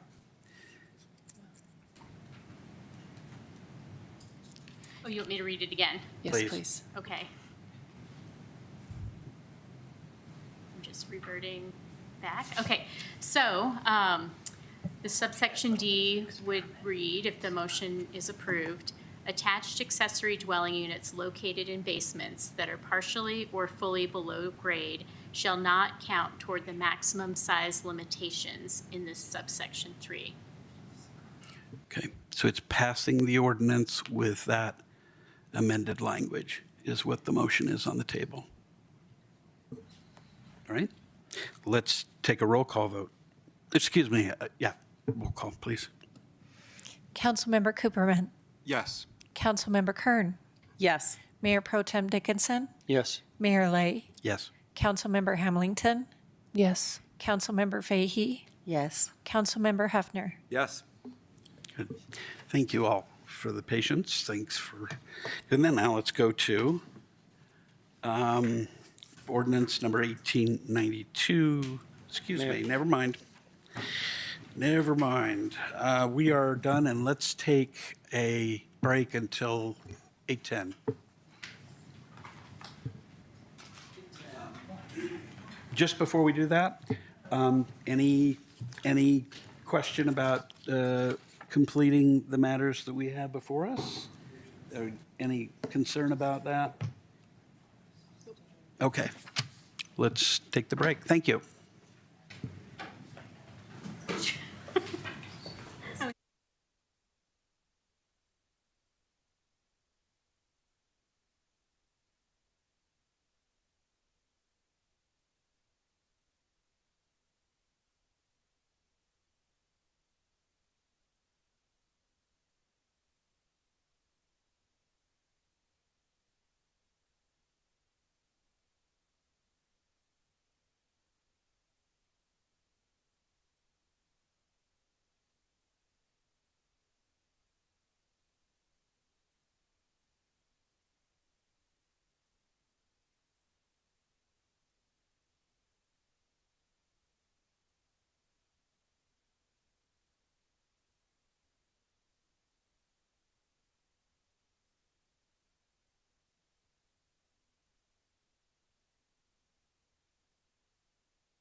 The next item is Resolution Number 32, Series 2025, a resolution approving a planned unit development amendment and development agreement to allow grocery store and gasoline service station use at 1171 West Dillon Road. I'm going to open the public meeting, and do we have a staff presentation, Mr. Hurd? We do. Yes, thank you. Good evening, Mayor, Councilors, Matt Post, Planning Team, Community Development. The item before you this evening is a request for approval of Resolution Number 32, Series 2025, recommending approval of a planned unit development amendment to allow a grocery store and gasoline service station use. This PUD was approved by the Planning Commission on March 13th with 3 conditions. We'll discuss that later on in the presentation here. As mentioned, application is for a planned unit development amendment to allow a modification to the existing building and site, which would support a grocery store and ancillary gasoline service station use at 1171 West Dillon Road. The property is in the area known as Centennial Valley. The site is 13.5 acres in size and located along the McCaslin Boulevard between Dillon Road and Centennial Parkway. There are 4 commercial pads directly east of this particular site, and this was where Lowe's used to be. I think all the councilors are familiar. The property was originally developed in 1996 as part of the Centennial Valley Parcel L planned unit development and was initially occupied by Eagle Hardware. If you all recall that, Eagle bought out Lowe's in 1999. Lowe's came through with a PUD amendment in 2001, took over the space, and Lowe's occupied this site from the PUD amendment in 2001 until they ceased operations in 2022. The site has remained vacant since that time. A bit of background here. We are in the planned community zone district, subject to the Centennial Valley General Development Plan. The existing commercial building on the site is just over 150,000 square feet in size. There are 514 parking spaces that are currently there. As part of the application, the applicant is proposing to demolish a portion to the south side of the building. You can see that in yellow highlighted on the slide on this screen. That demolition will support a new curbside grocery pickup and pharmacy drive-through lane. This will be a King Soopers Marketplace use as proposed here, a grocery store use that would be allowed via retail use allowances in the underlying zone district. The demolition will include, again, vehicle parking spaces and then a new pedestrian path. As accessory to the primary retail use that's on site, which again would be a grocery store, a gasoline service station is proposed. That is shown in blue on the slide on your screen. That's an existing parking area. The darker blue is the canopy. The area around it would be the maneuvering space around that gasoline service station canopy.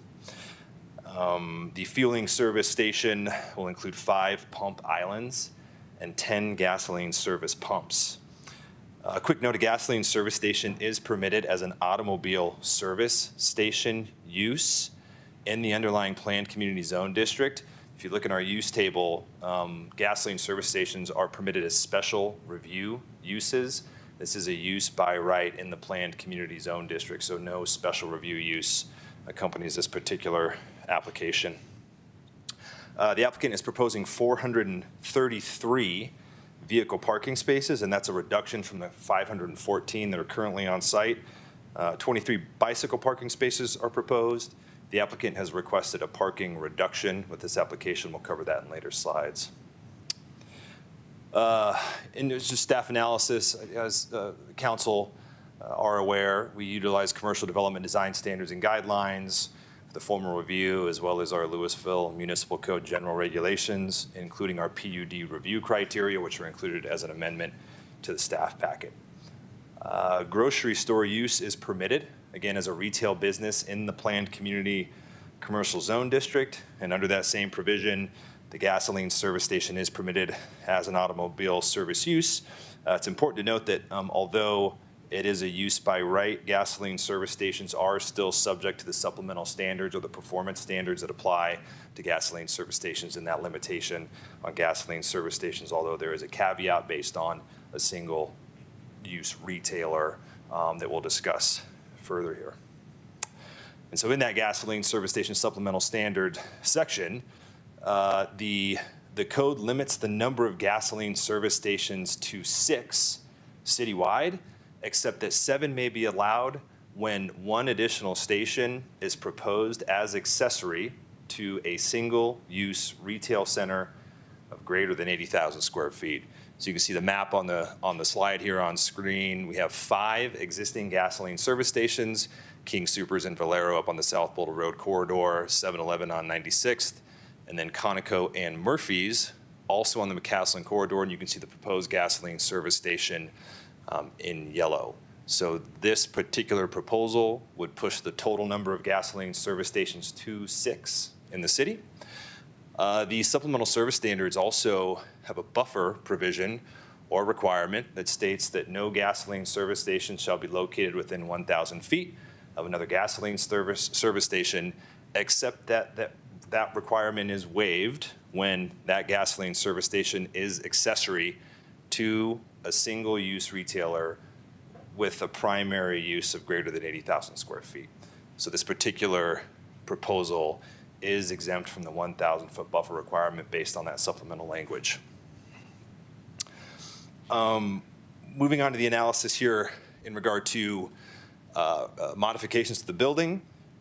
The applicant is proposing to paint the existing split-face CMU, which is an exterior material type with a muted natural color that aligns with our commercial design guidelines. They'll also be modifying the building facade to include architecturally enhanced pilasters with different architectural elevations. The applicant's also proposing a strong focal point with the storefront system and new entry. Existing landscaping around the site will come into conformance with the prior approved PUD. Total number will include 66 new trees. There are an existing 103 healthy trees on the site. A number of those trees will be, a number of those 66 trees will go to replace some of those trees that have died since that site has been vacant and not irrigated. Then there's over 1,000 low water shrubs that are also proposed to bring the site back into conformance to landscaping standards. Continuing on with analysis here, part of what staff requested with this proposal was a traffic impact study to see how the area would be impacted by the new use that's proposed. The study concluded that the signalized intersections within the study area would operate at acceptable overall levels of service, or a level of service of D or better. A level of service is a measure of the delay at an intersection. One of the recommendations that came through that study was just to continue to monitor the intersection specifically at McCaslin and Dillon to ensure that that remains at an acceptable level of service. One of the primary recommendations that came out of the traffic impact study was a recommendation to extend the eastbound left turn lane at Centennial Parkway. You can see the graphic on the screen shows that median at Centennial Parkway where it meets Dillon Road. So the part of this application, the applicant will actually be extending that left turn queue lane to accommodate additional volume with this particular proposal. Staff are currently reviewing public improvement plans. That's also part of the development agreement. So again, that turn lane will be extended as part of this PUD application. Additional analysis, there are 2 waivers requested and 1 parking reduction request. The applicant is requesting a waiver from overall height limitations. See, the commercial design guidelines limit height to 35 feet. The applicant is requesting a waiver to allow the parapet on their entry system to exceed the height and to a maximum of 38 feet 7 inches. You can see the, again, the graphic on the screen here, the highlighted red shows the portion of the building that would exceed that overall height. Staff do support the waiver as requested because it allows for the adaptive reuse of the building.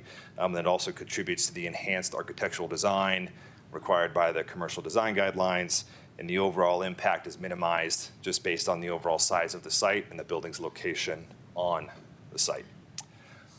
Second waiver request is for relief from signage requirements. I won't dig into this too much. There's more detail in your staff packet, but essentially the applicant is requesting a sign package that is similar to what was on a previously approved PUD for Lowe's.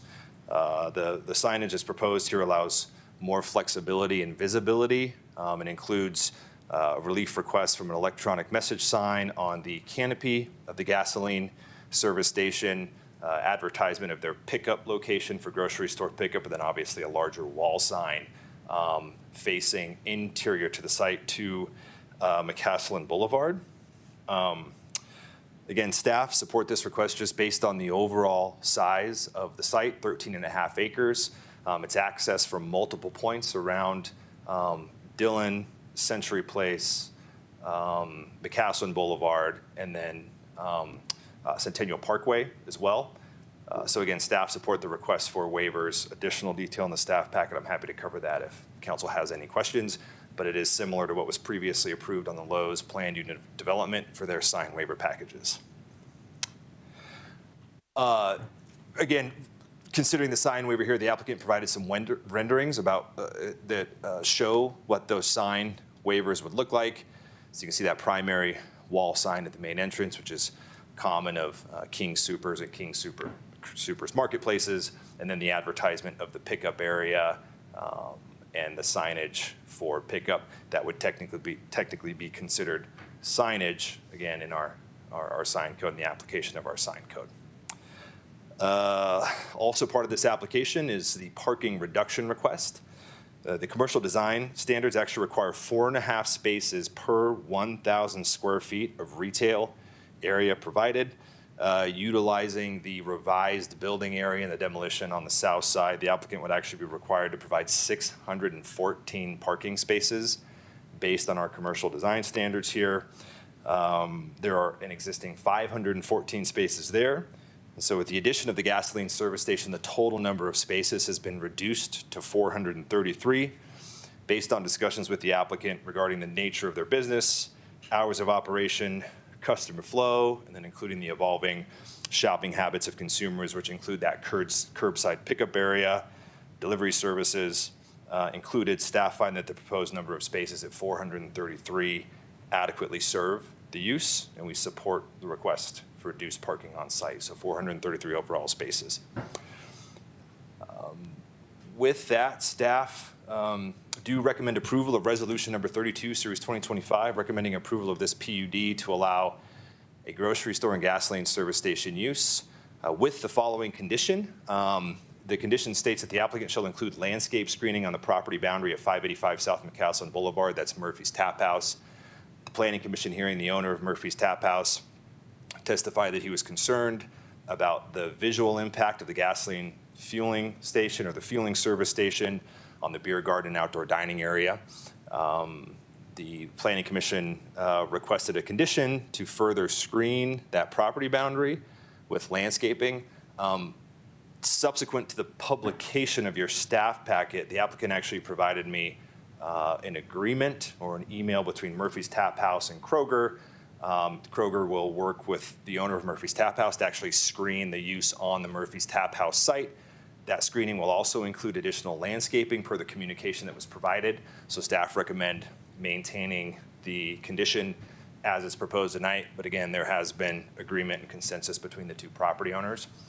The other two conditions that were applied by the Planning Commission included the relocation of a propane storage area from adjacent to the Goddard School that's just north of that site. There was actually never a propane storage area proposed. There was just an interesting quirk of the site plan. And then the second one was drainage impacts. Again, the Murphy's Tap House owner was concerned about potential drainage impacts from the gasoline service station. The applicant provided a new drainage pan on the site that will convey water north before it gets to the Murphy's Tap House. And then we are still currently under review of our construction documents. I've consulted with our engineering group and we'll continue to work through those to ensure that there's no negative drainage impacts on that property to the south. But the applicant has satisfied those conditions, notwithstanding the condition that's presented tonight. And with that, that concludes staff presentation. Happy to answer questions. I do believe the applicant has a brief presentation or can use what's on the screen to answer any questions council may have. We're delighted to hear a presentation from the applicant.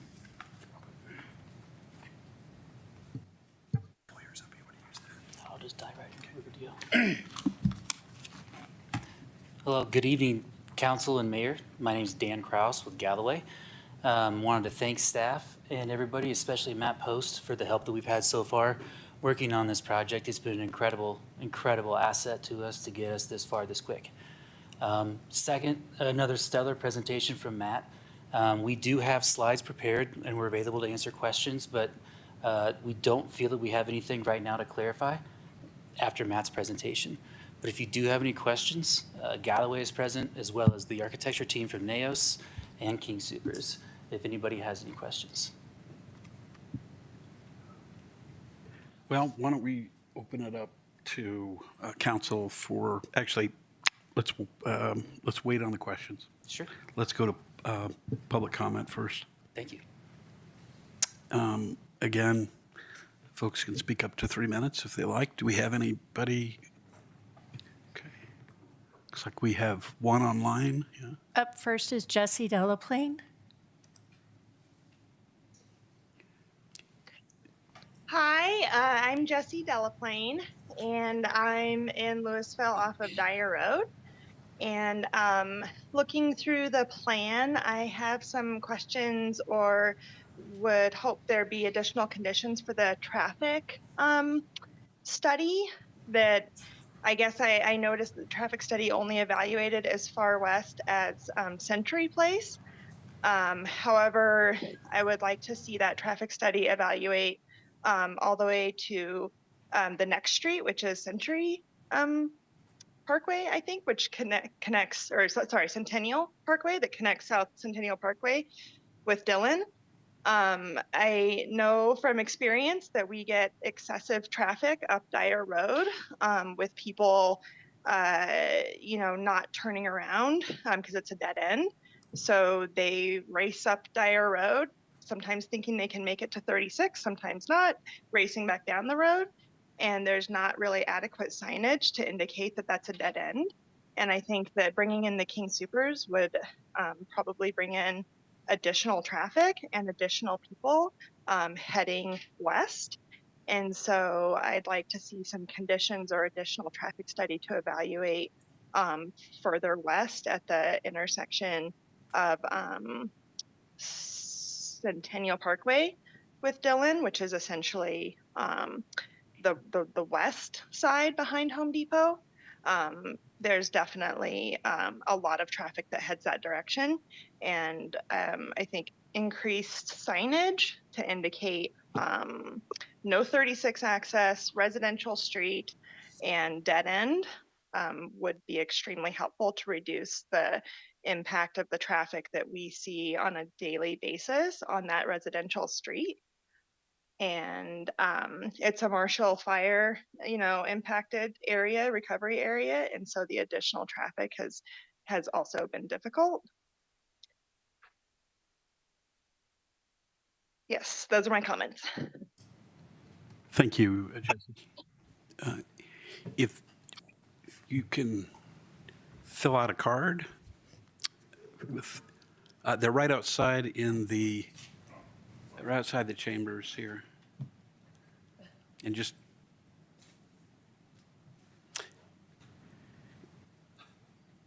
are there any other? You want me? Yeah. Yeah, please call the next person if you would. Next up is Julie Averett.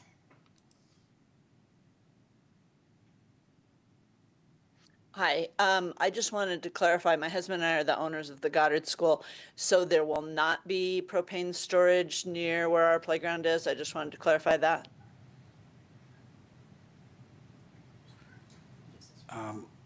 We'll answer that shortly. After we're just taking additional public comments, and we'll make sure that that question gets answered. Go ahead. Please, just state your name and where you live, your town or city of residence. Yeah, I'm Josh Mitchell. I live at 7780 Dyer Road, next to Jesse, who just spoke. 2 comments. The left turn from McCaslin to turn west on Dillon can be a long light already. It's super short, which I understand there's not a King Soopers there now, but that turn every day is long. So it's that there needs to be something, that traffic study, as she said, needs to be more in depth in that, on that section of the road, because now there's gonna be tons of cars coming in. You know, we realize that we live in a random residential area that's backs up to a commercial area, which is totally fine. Like, it doesn't bother me at all. But sitting through 3 and 4 light cycles will be brutal just to get home multiple times a day. So it seems like that needs to be studied a little bit better and figure out what's going to happen on that traffic. My second comment is, I don't really understand the need of another gas station over there. We've got 2 gas stations right there. If you want to put another gas station in town, put it where there's somewhere more accessible somewhere else in town. I don't understand why we need one more right there. You know, there's no one across the highway. I know that's not Louisville, but there's one there. It just seems very redundant and kind of ridiculous. You know, I know that commercial buildings bring tax base, and we all need that. But I don't think putting another gas station right next to one other one is a good use of that space. Could be something much better done with it later. You know, if they're going to reduce parking, another restaurant, I don't know anything else, but another gas station just seems ridiculous for me. So that's my comment. Thank you. Thank you. I don't have anybody else. Nope. Why don't we'll go back to council questions and discussion. I'll ask the first question around that was just asked online. Yeah, confirmed there is no propane storage area on the north side of the building adjacent to the Goddard School. Thanks. Okay, any other questions for staff? Otherwise, we could just get into talking about this, all right? Yes, Councilmember Hamilton. One question about signage. Where else in town is there electric signage that is not, I don't have, what the requirement is, can you say the requirement for electric signage, please? Yeah, so electric message centers is what they're referred to in the signage ordinance are very restricted in the city since the adoption of our 2019 sign code. The only other electronic message signs that you'll see right now are associated with fueling service stations.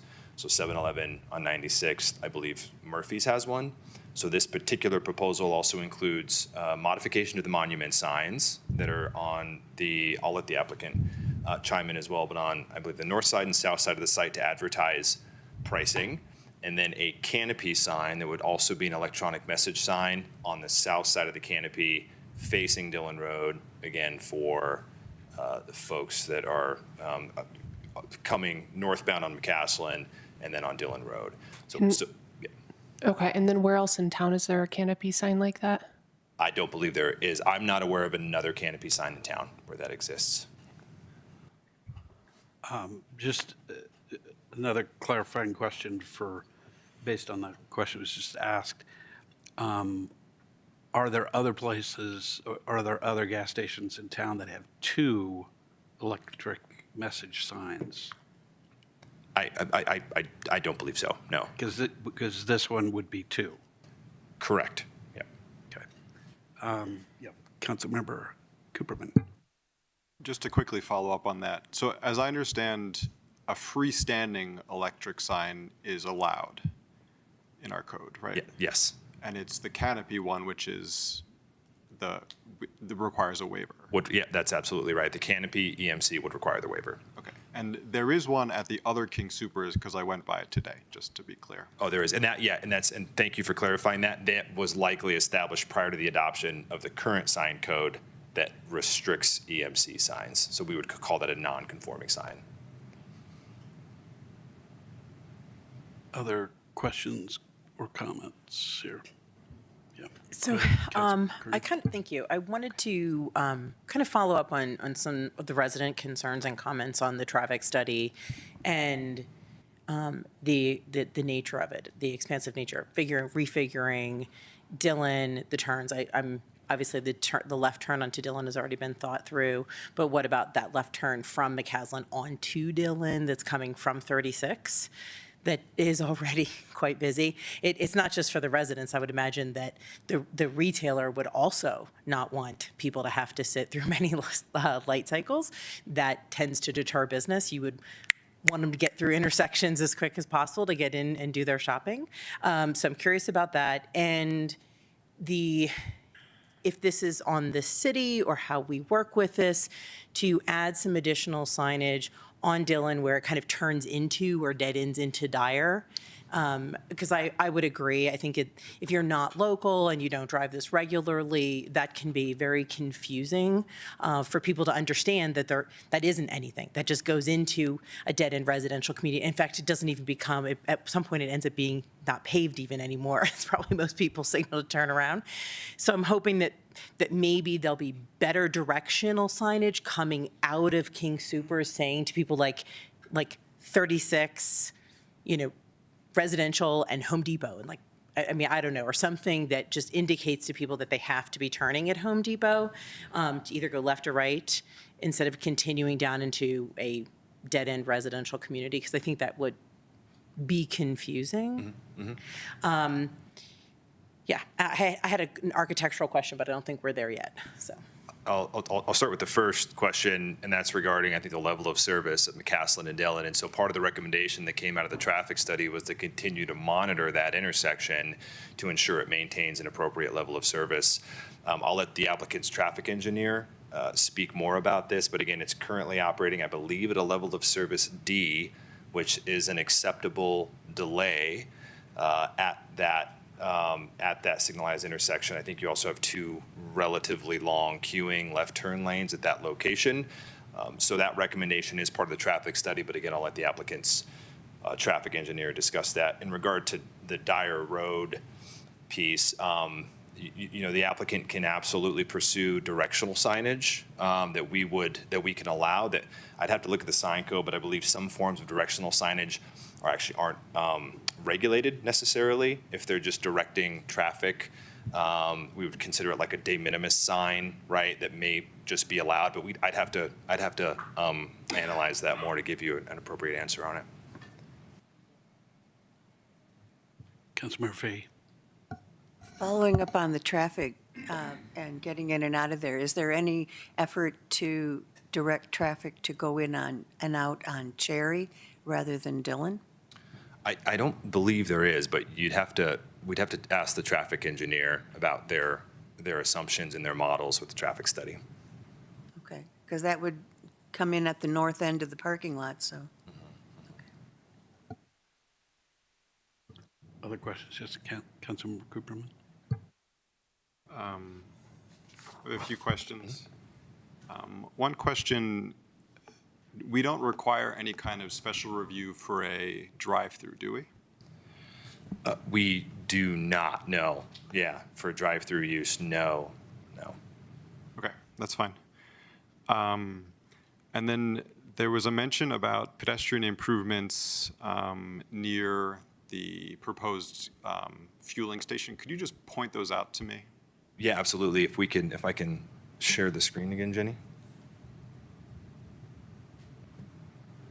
So I think you'll see this sidewalk here, and then again crossing where the exit of the drive-through is where that new pedestrian connection will be, or that revised pedestrian connection rather.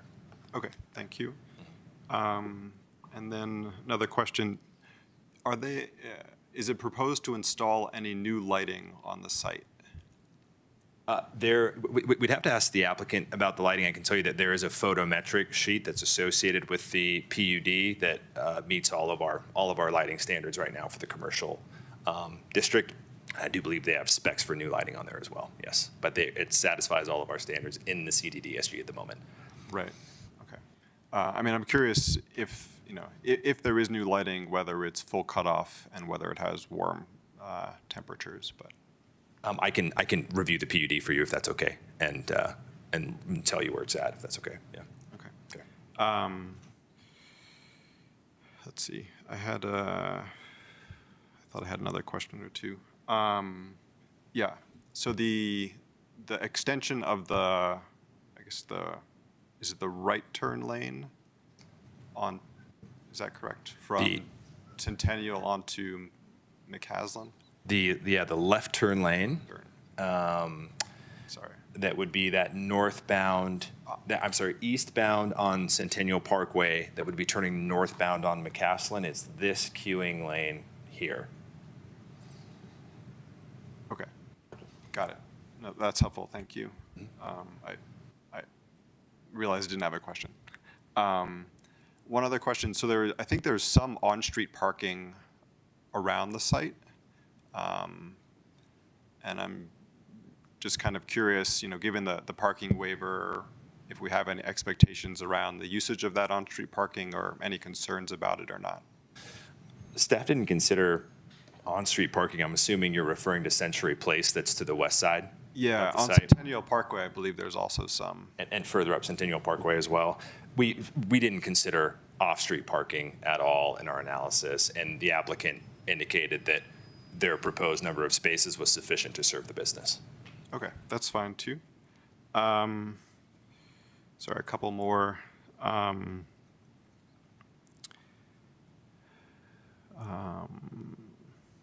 Okay, so I think my other ones are about the gas station. One of them, can you point out where the fuel tank vent would be? These would be the subsurface fuel tanks. Okay. And then could you go to the slide that shows the existing gas stations and the proposed new one? Yeah. So your second bullet point doesn't agree with what is in the Louisville Municipal Code. When I went there to read it, it says specifically about the 1,000-foot spacing. It reads, includes a gasoline or automobile service station as an integral part of the retail center. It doesn't say, it has different language from the item just above about accessory. Sorry. Where did it say that? Yeah, it has different language, or is it? Yeah. So I don't know. Yeah, I would say, staff's interpretation of, I thank you for calling that out first and foremost. What I would say is that I think general land use interpretations, we would consider the fueling station to be ancillary, and in the event of the 80,000 square foot single-use retail, we would consider that the primary use, with that gasoline service station being accessory to, again, that overall single-use retailer. Happy to have further discussions about what integral, or I think that's the language of it, how you feel that should be interpreted, but I think that was staff's view of that section. Right, okay. And just as a slight follow-up, so how do you, I'm just wondering about sort of how I should think about the waiver in this particular part of the code. Like there are waivers that they're requesting for parking and for signage and other things. Should I think about this waiver in the same kind of way, or would you think about it in a different way? I would say no, and I would say that I probably could have used better language than waived. Would probably be, I would say, exempt. Would probably have been the more appropriate language to include on this particular slide, but this would not require a waiver per the language. That's at least my interpretation, that this would not be a waiver that we would review against the traditional waiver criteria of being a superior design and or benefit to the city, which is how we typically view waivers. Okay. I think that's good for now. Thanks. Yeah, just for clarification, I think certainly the sign waiver is, and the criteria and the staff's recommendations are on page 9 of the staff memo. That's page 161 of the PDF. Did I answer your question appropriately, Councilor Cooperman, about the waivers? I may have misinterpreted that. Were you asking about the waivers in general?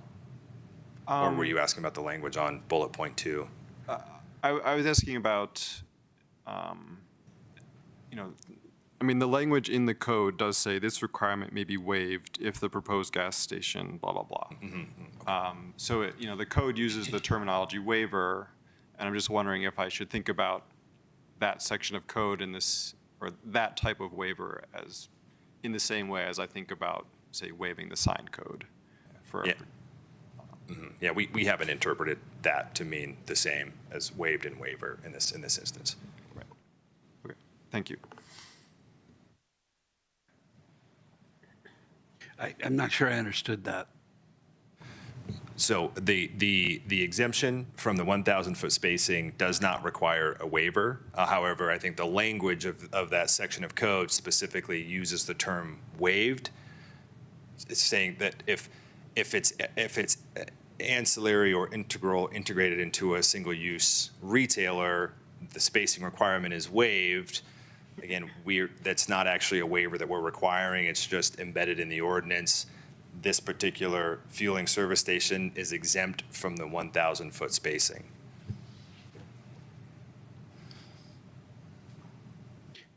Councilmember Hamilton.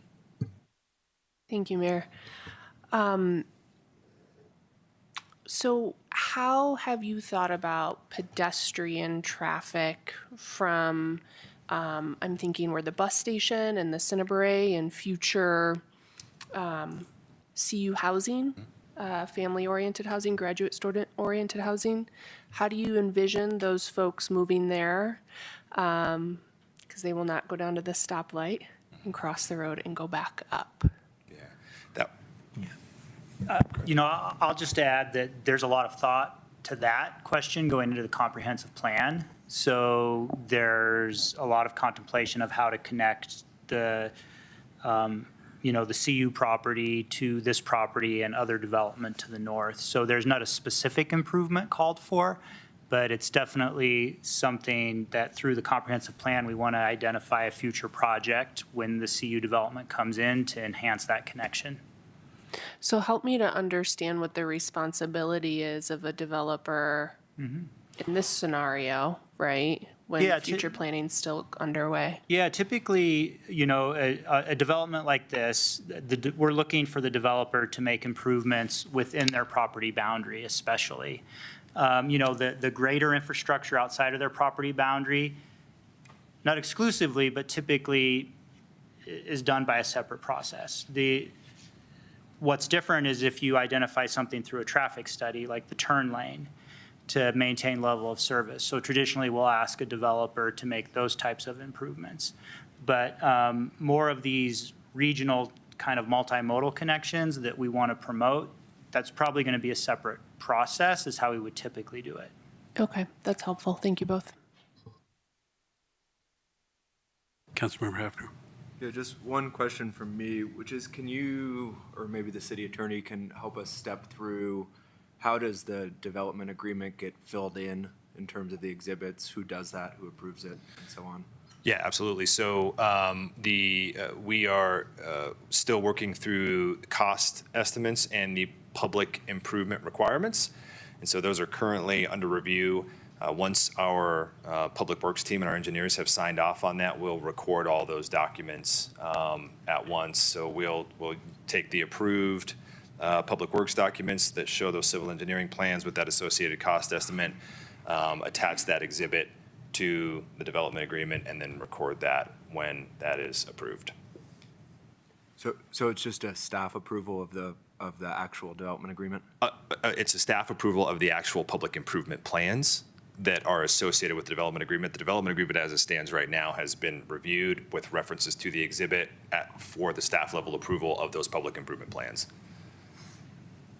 I think are we saying the same thing? Staff is going to review and approve the attachments to the development agreement. I mean, that's where all the detail is. Correct.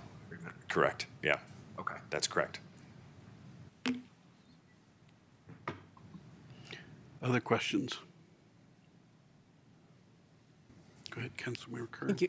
It's not necessarily for staff. It is for maybe the architects, and you want to wait until they do the presentation? We'll get to those in just a sec. Great. If there's any other questions for Matt. Any other questions for Matt? Okay, because I think we have, as I understand, at least what I've heard so far, we've need to hear a little bit from the traffic engineer and I think from the applicant generally about lighting, whoever's in charge of that, 'cause that's something that Councilmember Cooperman asked. So if the applicants, why don't we start with the traffic engineer? Because I think that has come up, obviously, in some of the public comments.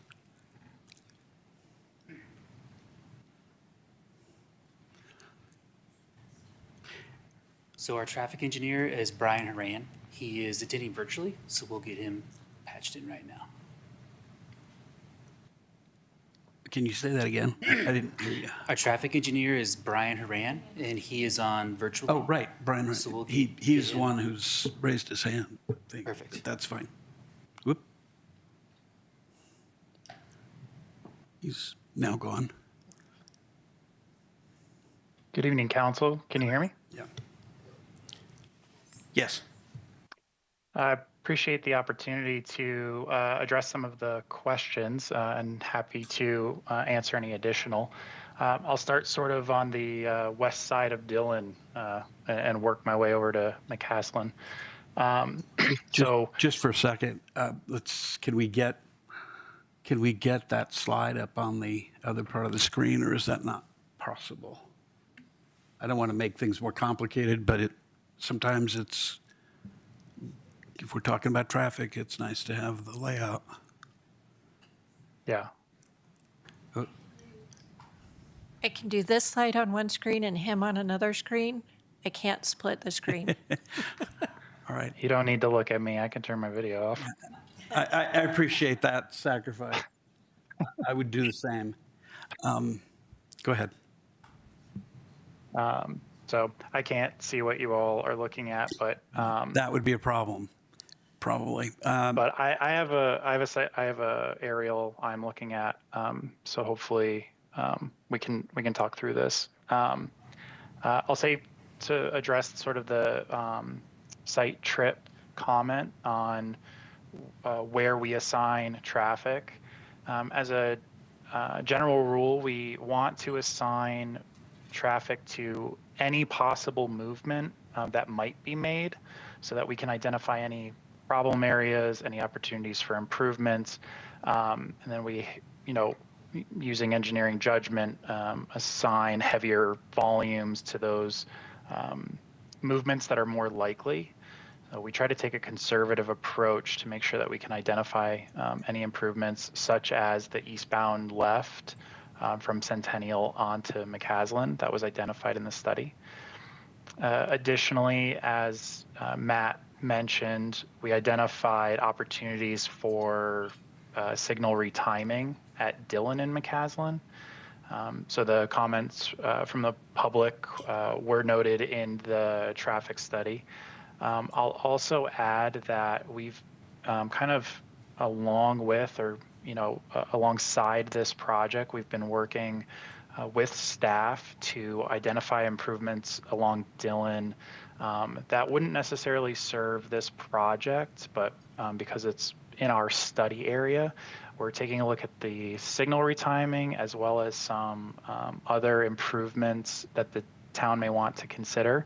So we've made that analysis available and as recently as this morning have been working with the town to come up with timing for these improvements and what those might look like. So the study has identified all improvements that would be necessary to support the proposed development. But I want to ensure council that we are actually continuing to work with staff to figure out timing of future improvements in the area. Okay. Other questions? Councilmember Kern, you had raised some initial questions. Yeah, thank you. I appreciate this and appreciate the work that's going into it. Ideally, this store will be so popular that this is actually something we need traffic experts dealing with. But it's the continuation or adding additional thought and signage. The concern would be when people are coming out of King Soopers, it's making that left onto Dillon towards McCaslin, that it is not an easy thing to do currently, and there's very few cars there, and it's still really difficult, whether thought had gone into how to improve that flow, like where that traffic is being routed. How are they getting onto, what is that, eastbound Dillon to get back to McCaslin? Or are you going to be directing people north to, what is it, Centennial? Yes, Centennial Parkway, and then out on Centennial. I'm just curious to know how that's going to work, how that traffic flow is. Are you trying to make them do a big circle or come back out, which is what a lot of people used to do as they would come out of Lowe's, is come, out and turn left on Dillon? Sure. Yeah, appreciate the question. The focus right now is on optimizing the signal timing. So the difficulty you're describing is likely due to not enough green time for that approach. There's some other improvements that the town might be considering in that area. So we're looking at that. We're basically trying to future-proof that intersection. So a timing improvement that may work in the short term may not work for the long term. So part of that recommendation of continuous monitoring for that one is to continue to future-proof that that intersection, and while maintaining flow along McCaslin, which is a high priority, but allowing people on the side streets east-west to get out. And did you also study the intersection to the north, so the Centennial Parkway in McCaslin, for the feasibility? If people are, waiting in a line, or they see there's a lot of cars, they may go straight to the next traffic light to turn left to get into the new King Soopers. Yep, that was part of our study. And you found, again, it's just a matter of timing would help with that as well? Yeah, including that turn lane improvement that we're currently designing. Okay. All right, thank you. Mayor Pro Tem. Just while we're on traffic, hoping there is, signage solutions for basically when you leave the new King Soopers parking lot to the east, there's sort of an unnamed road that runs, between Murphy's Tap House and King Soopers.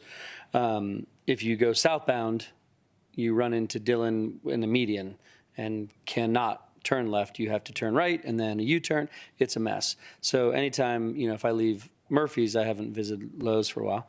If I leave Murphy's and take a left, it's like, oh man, I can't take a left on Dillon. And it's, it's one of those things that I live here and I make that mistake. Certainly lots of people make that mistake. So that seems like a really good area for, signage to point people away from that error, because it seems like making a hole in that median so that people can actually turn left on Dillon is probably not the right choice. That usually those are designed that way intentionally. So that's the one that I think about. So similar to like people drive into my neighborhood up on Dyer, people take a right on Dillon and then a U-turn. These are like things that we notice as residents here. So hopefully that one will be addressed. But otherwise, I assume all the major intersections along McCaslin at both Cherry / Centennial and at Dillon are going to be, it's a lot with the city to just work on timing of lights and making sure that all flows correctly. But, I think it'd be pretty drastic to have, say, a third turn lane, or we're not seeing that likely level of change, correct? Anyone can answer that not looking at a third turn lane necessarily, right? That's correct. Okay. That's it for me. Other questions of the traffic engineer? Thank you, Mr. Rand. Welcome. Are there questions for the applicant? We had the question about lighting, for example, that may be for the architect. But whoever handles lighting for the applicant. I'm not a photometric engineer, but we can get this answered. So the lights, we will keep the existing poles on site. Then we will be proposing to replace the heads. The replaced heads will be with current code. They'll meet the current requirements. Does that answer your question, or shall we ask staff to clarify? Can you clarify the lighting that's required there? So as part of staff's review, we reviewed the photometric. The photometric is aligned with standards. As far as if the applicant is replacing the light packs on top of the poles, we would probably just want to ensure that those are full cutoff, downcast light packs if they are replacing those.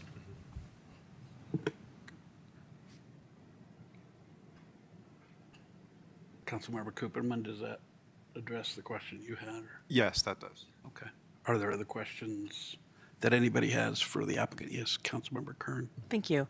So I appreciate all of this and also actually the work to bringing this to the community. I just want to throw that out there. Where I think a lot of people are very excited. I hear a lot of conversation within the community because people just want to know, like, oh, is this going to look like the marketplace in Arvada? Is this going to look at the marketplace in Erie, out by I-25? And I think from what and a lot of the community saw this now, the hard answer is no. It will not look like that because you are trying to most cost-effectively utilize the current building and repurpose. Is that probably the primary reason? Yes, that's correct. Because one of the first things that pops out is it looks really different, a lot more industrial and less charming than a lot of your other marketplaces are around. But I wanted to know, one of the things that has been in a lot of other locations, which I'm not seeing in these plans, is like an outdoor attached kind of eating space for the to-go foods and things like that. Is that something that's also being planned for this? That's a great question. I'd like to defer that one to Brian Young with architecture, if we could. Hi, I'm Brian Young, the architect with Naos Design Group. Currently, no, there is no outdoor seating or eating area like you'd see in some of the other marketplaces. Okay. It's very quick answer. Yep. Okay. And it's not something that for some reason isn't in the design now, but it is part of King Super's wishes to do that. The reason I'm asking is just the aesthetics and the competition with the other restaurants in the area. Yeah, there is interior seating, some small areas on the inside, but there is not an exterior one for that kind of purpose, for outdoor seating, like a restaurant type style situation, I guess. This is, and I'm sorry, this is a getting into the weeds kind of question. It goes back to the aesthetics of the building. Are these really industrial colors also like hard and fast into the plan versus this softer, warmer feel that the other properties have? Is that part of the requirement of the development in Centennial Valley, or? Not necessarily. So the colors are part of the Kroger King Super's standard color palette that they use on their prototypes and other, different enterprise-wide different buildings. So those are based on just the standard colors that Kroger prefers to use. The thing that's a little misleading is it's kind of tough to see in some of those renderings the actual colors, because when it's on a building, it definitely renders differently, and it's going to look warmer and softer and not as harsh, I guess, is kind of what you're saying is coming across. So it'll definitely have more earth tones. It'll definitely blend a lot better with the surrounding architecture of the other buildings. And the signage that is going to be indicating where people do the pickup, in this it looks like it's this real neon blue. It is again, it's a Kroger standard color blue. It's a custom color, actually. Okay. I guess it's a good thing. I've never noticed it at the other one, so it must not be something that is going to be too in my face when we're driving around. Okay, thank you for your help. I appreciate it. Sure. Just to put a finer point on that, the colors that are here, are they consistent with the requirements for the PUD? Yeah, so the commercial design guidelines require muted colors. There's no specific reference to any color types in there. The blue on the corner is a bit unique, but staff didn't feel it was necessarily unique enough to ask for an alteration and or require a waiver from the design guidelines because of the overall compliance for the rest of the building. I mean, presumably the pickup will result in less need to park and a little faster cycling through there, which probably will help it certainly explains a little bit about the desire for less fewer parking spaces, I think. Yep. Are there other questions? Councilmember Cooperman. Yeah, I just have one question for the applicant, which is going back to our code on gas stations. So, as I was reading the code before, right, the 1,000-foot buffer requirement can be waived, right, if the gasoline station, right, is an integral part of the retail center. So I am interested in the applicant explaining how the gas station is an integral part of the retail center.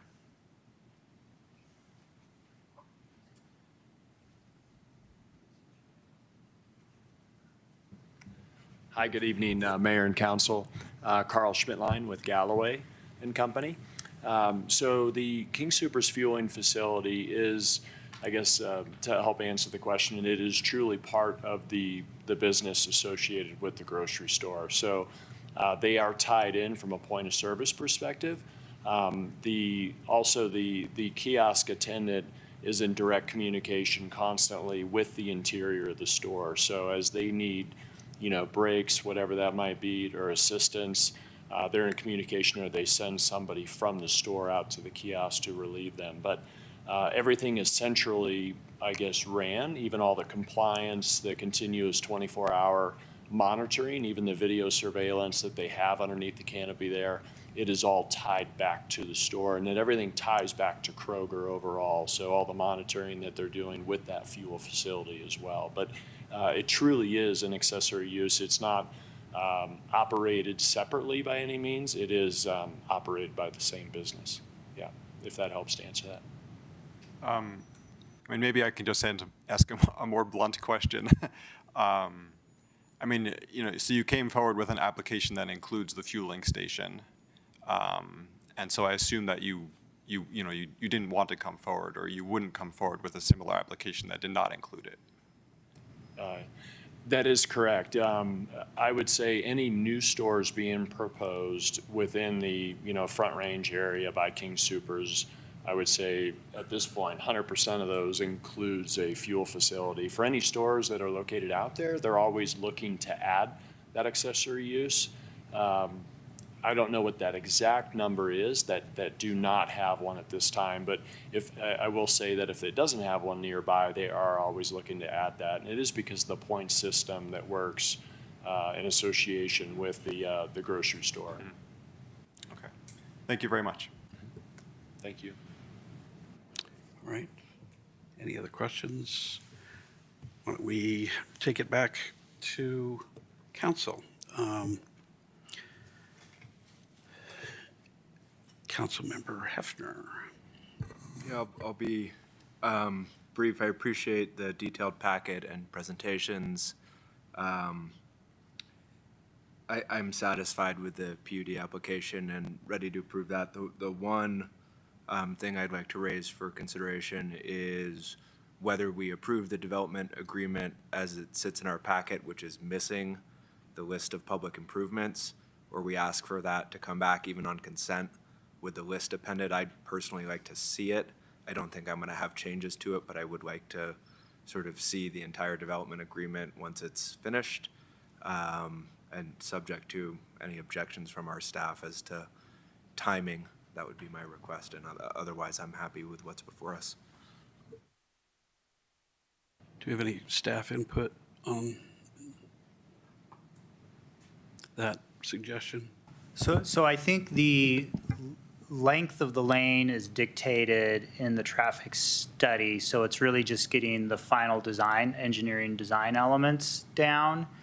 And it's really just going to be that one improvement that's in the development agreement. So it's going to have a graphic that shows it, as well as the cost estimate. So that if you feel like you want to review the cost estimate and the final design, but I think we can tell you, I mean, we know the location and the length of the lane improvement. Yeah, I mean, I think my proposal would be to see it as a consent item, just so that it hits our desk. I mean, I appreciate what you're saying, that it's not terribly complicated. But just if we're approving the agreement, I'd sort of like to see the whole thing. I guess following up, this is I guess following up on points made by Councilmember Hefner and the Mayor Pro Tem, we haven't talked at length or really at all about improvements on the south side, and that the one median, which is not going to be split, I would gather. That's, I mean, and, I want to be careful not to stray from what's before us. But in terms of public improvement, I don't know whether there's any, I guess I have some concern about how that's actually going to work. Although, you know, it might be great for some traffic over at Home Depot if we could just sort of route people from King Supers over to Home Depot. That would be wonderful for Home Depot. But that's not really, you know, in all seriousness, not. Are you talking about trying to route customers to a certain road for access? Yeah, I mean, when folks exit, I guess the parking lot, one way they can go is toward Dillon, right? And they're going to run into that median, or they're going to have to turn right and then. So if you're coming out of the parking lot, you can turn eastbound. It's only if you get on that interior private road that you run into that issue. Yeah. So I think that is maybe a potential private directional sign that wouldn't necessarily, would be exempt from our sign code, and we can talk to the applicant about potentially putting in a directional sign. I don't want to commit to exactly where or what it would be, because we'd have to look at that. No, I understand. I think I follow how we manage that. It's a question of making sure people don't go that way, and through signage, and that shouldn't be that's not an improvement issue. Right, yeah, and you know, the Lowe's used to be there, and it probably won't have as much traffic as this business, but it did, you know, I don't think we were aware of any big issues, you know, safety issues with the functioning when the Lowe's was there, so it's also something we can monitor and try to address if a safety issue arises, something we would typically Maybe do. it's just the Mayor Pro Tem and me that do that, yeah. All right, we're not going to make policy around the two of us, I think. Go ahead. Yeah, I generally agree. I think it's a solid PUD, and I think what's kind of lost in this is, again, the enthusiasm that, you know, we're just really excited for King Supers Marketplace. It's a huge win for our community, and also, you know, for our tax revenue, which is not to say that, like, cool, no rules apply. Like, we're applying the rules, and we're doing a good job of that, and I appreciate that. But also, like, this is very exciting, and we're really excited to have you guys come, and the building is sort of set back, and so I can understand those signage, you know, needing to have some signage to get people to, you know, understand that there's a very important building to us, kind of hidden back behind the first row of those businesses on McCaslin. I'm disappointed you guys didn't take my advice and just buy the Murphys, and then we could just all be cool. But, you know, what can we do? But otherwise, I understand this, and when we were dealing with the gas station limitations, I mean, this is only the 6th in the city right now anyway. But were it to be the 7th, right? We carved this out in hopes of a King Supers Marketplace, if I'm being honest, or something quite similar, because we didn't necessarily want any more gas stations, but we also didn't want to lose King Supers Marketplace because we're not allowing gas stations. So I feel it's like we're not super excited about it. We're not excited about the location. It doesn't seem to serve our community as well as it could have if the Murphys didn't exist. But Murphys is allowed to exist, and they went through their process just fine, right? So I think it's just hard, and I think we're all saying those things out loud, and that's fine. But you're within your rights to have this gas station there, and we want it to go well, and we understand the business model, and we're excited for the mutual success that we'll all have, and I trust staff and you guys to make the traffic work. As you kind of point out, Judy, it's to your benefit that the traffic works well. It's to our benefit that the traffic works well. It's important to our residents that their residential traffic still works well. You know, CU is a whole other thing over the next 3, 4, 5 years that's going to add their own traffic, and we want all of this to work well, right? So just continue to be good neighbors and make sure we get it all right. But I'm in support of this PUD and very excited about it. Others? Any other comments? Go ahead, Councilor Murphy. I just want to add my thanks for coming into Louisville. I think it's going to be a wonderful addition. I live very close to the new King Soopers. And I will say that having gone to Murphy's for dinner multiple times, I know that Right? not the gas station, no, the tap house. I know that when I come out of their parking lot, I turn north and come out on Centennial onto McCaslin, and I've never had any issue with making a left-hand turn onto McCaslin. So if you could direct people to go out that way instead of coming down to Dillon, it might make things easier. Councilmember Fahey is a lot smarter than the Mayor Pro Tem or I am. I think that's the lesson there. Yes, Councilmember Kern. Thank you. Speaking of using that road to divert traffic to the north to allow it to maybe flow back towards 36 or either way on McCaslin, is the plan, and I am so sorry if I missed this in here and it tells me this, that private road is a disaster right now. Is it going to be redone? And I don't mean just like resurfaced. It is horrible to drive on and it is difficult. And if somebody has a carload of groceries and eggs are on the top, they're going to break. I'm just saying. So is there anything that you're planning to do to make that an actual drivable or even bikeable, like, you know, for people who are going to be coming and going with their bikes? Are you planning on fixing that for us? Because I agree. I think a lot of the people who are not heading back to 36 or Superior will be taking that private road of yours to the north and turning on Century and then getting on McCaslin there.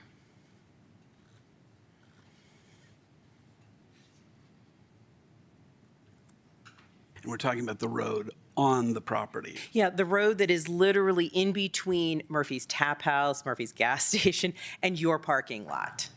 So I think that is part of that property. Is that right, Matt? That piece of road is their property? It is. It's, it is a private access road or private access drive, and it provides access to all of those owners. There's probably some more details from a private perspective on how that all plays out with all the property owners in that area, but yes. King Soopers exclusively or Kroger will not be exclusively owner. It's like everybody along there owns that. We'd probably have to ask the property owners about that. Sure. Thanks, Jeff.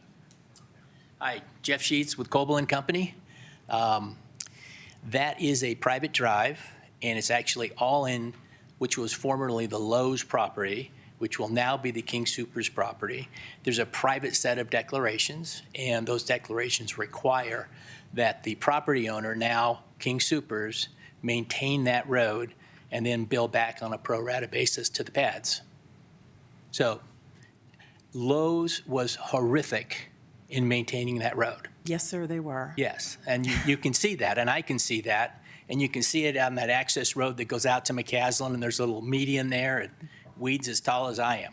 So I think you'll find Kings is going to do a much better job. Great. So you do believe that they are planning to redo that, and because I think it's not just paving, it is actually leveling the road out too to make it more drivable with the big ups and downs and divots? Usually that can occur when they grind them. But, I mean, they can even it out. But notwithstanding, they're required to maintain and keep that road in good shape. Okay. So Thank you very much.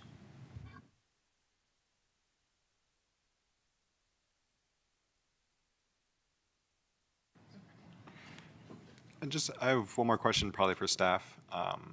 So I'm just curious, there's the development agreement around that left turn lane, which is an off-site improvement. So, how do we decide what kind of off-site improvements might be made or might not be made? Do they sort of volunteer to do that, or is it a negotiation? In this particular case, it was a direct result of the traffic impact study, a recommendation that came out of the traffic impact study. Right, but I understand that, but does that require them to do that offsite improvement, or? The traffic study is just a recommendation. Right. We mandated it as a condition of this particular PUD that they have to implement that recommendation from the traffic impact study. Yes. Okay. We specifically asked them to do that. Thanks. I guess I have one question that kind of goes to Councilmember Hefner's point. Ultimately, who's going to be financially responsible for the improvements on the extending the turn lane, the left turn lane? The applicant will be. Yeah, so we will. So we have an exhibit and a cost estimate right now. The only thing we don't have are the finalized improvement plans that would match that exhibit. But part of that agreement includes a letter of credit or a collateral payment with a 15 to 30% contingency directly related to that cost improvement. We require that payment prior to recording that agreement. So that will be, so the applicant will provide those funds to us directly based on that cost estimate that's directly tied to the public improvements. You understand what we're concerned about, right? And I'm sure the applicant does. And I'm sure Mr. Hefner that's part of what's undergirding the suggestion that he made. I guess the only thing I would ask is, is it standard practice to include all of those essentially kind of guarantees and not to have what we have yet to do included in the packet at the time of passage?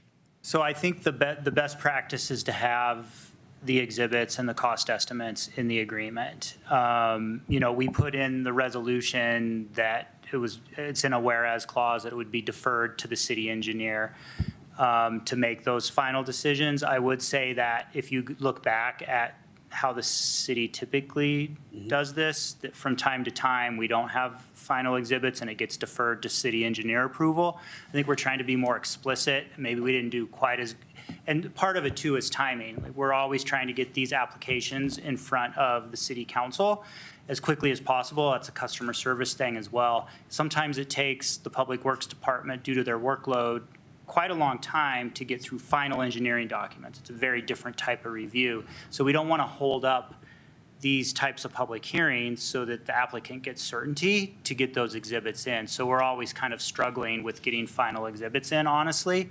So we thought with this one, we would try this proposal where in the resolution, the whereas clause acknowledges that the city engineer will be approving those final exhibits, but that the resolution notes that you would be approving the agreement, but deferring to the city engineer to do that is the intent.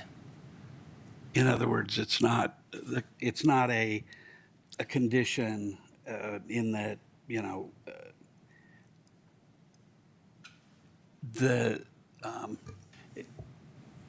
It's not a formal condition like we do sometimes. We tried to build it into the actual approval resolution. I would say that if the expectation is to have all final exhibits on the development applications when the PUD comes, I would be worried that that would really delay final approval of applications. So I would just say that's something that we need to clarify for a process improvement, not to drag this application into that discussion. Yeah, no, and I appreciate that. I'm not looking to hold anything up, but I'm mindful of the concern that Councilmember Hefner made. Councilmember Hefner, do you have something? Yeah, just briefly to clarify, I have no quarrel with the process here, other than this is an important development. I'd just like to have a look at the final. I'm happy the PUD came to us now. If it doesn't cause a timing delay, I'm just suggesting we put it on a future consent agenda so we can all see it.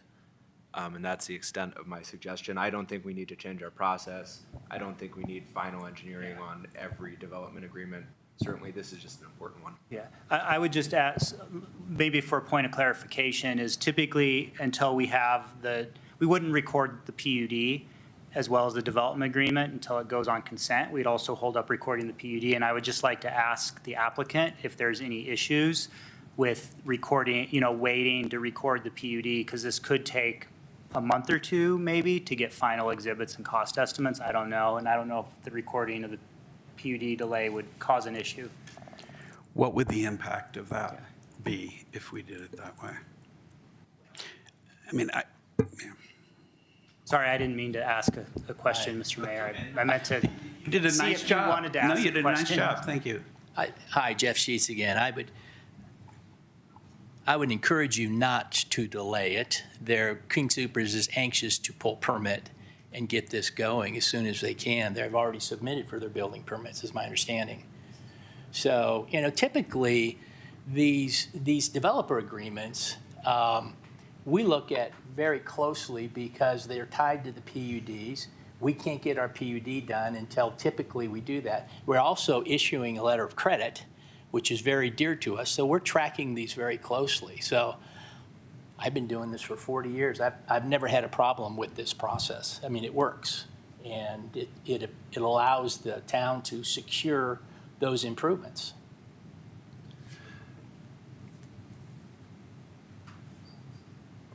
Yeah, Councilmember Hefner. This will be my last question, just to understand, and then I'm going to drop it. So you're saying if we do the resolution as drafted, you record the PUD immediately, and then record the development agreement later on when it's finished? No, we would wait for the final exhibits to be done, but the delay would be having to bring it back for final approval for city council. Yeah, so that's just the question of putting it on the next consent agenda. I mean, a few days is what you're talking about. Yeah, that's a good point. Maybe it's only a couple of weeks when you put it that way. And I can add too, if it's okay, that we do have the exhibit, we do have the cost estimate. We just wanted to go through one round of review or two rounds of our civil documents to ensure that that exhibit matches what is proposed on first and foremost the estimate, but also the exhibit. So I do think we're in a good position at this point to potentially put that on a consent agenda and not necessarily hold up the approvals at this point. I think we're in a good position to do that, actually. So I think I think that we can do that without a significant delay.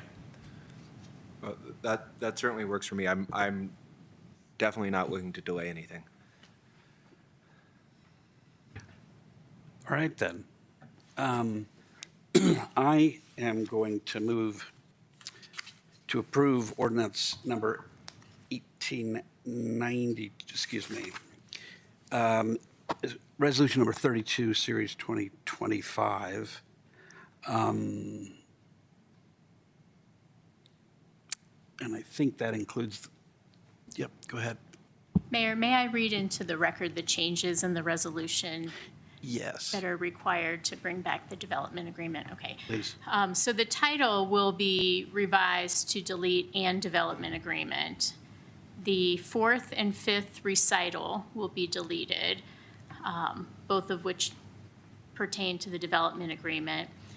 Section 1 will be revised to read, "The City Council of the City of Louisville, Colorado does hereby approve the application for a planned unit development amendment subject to the following conditions." Condition number 1 is actually the applicant shall include landscape screening on the property boundary at 585 McCaslin Boulevard, Murphy's Tap House. That was a recommendation coming from staff.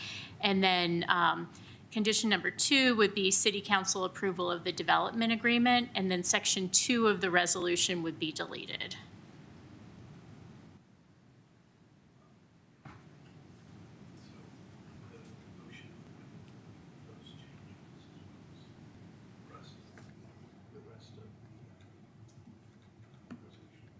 Sorry.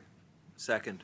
Wait, just before I do that, maybe I should withdraw that for just a second. I need to close the public hearing before we do the motion. So I would move for passage of resolution number 32, series 2025, with the modifications that the city attorney just recited.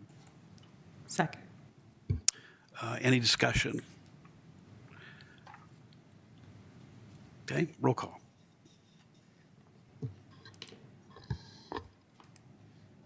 Councilmember Hamilton. Yes. Councilmember Fahey. Yes. Councilmember Kern. Yes. Yeah, I don't think we can interrupt a vote for a comment. I did not see Mr. Cooperman's hand up. I'm glad to let him make a comment, but I want to make sure that we've started voting. After some people have voted? Pardon me? Are you allowing a comment now? Well, after 3 people have voted? I think it's better not to do it. Let's go forward with the vote. Then yes. Councilmember Hefner. Yes. Mayor Pro Tem Dickinson. Yes. Mayor Lay. Yes. Councilmember Cooperman. Yes.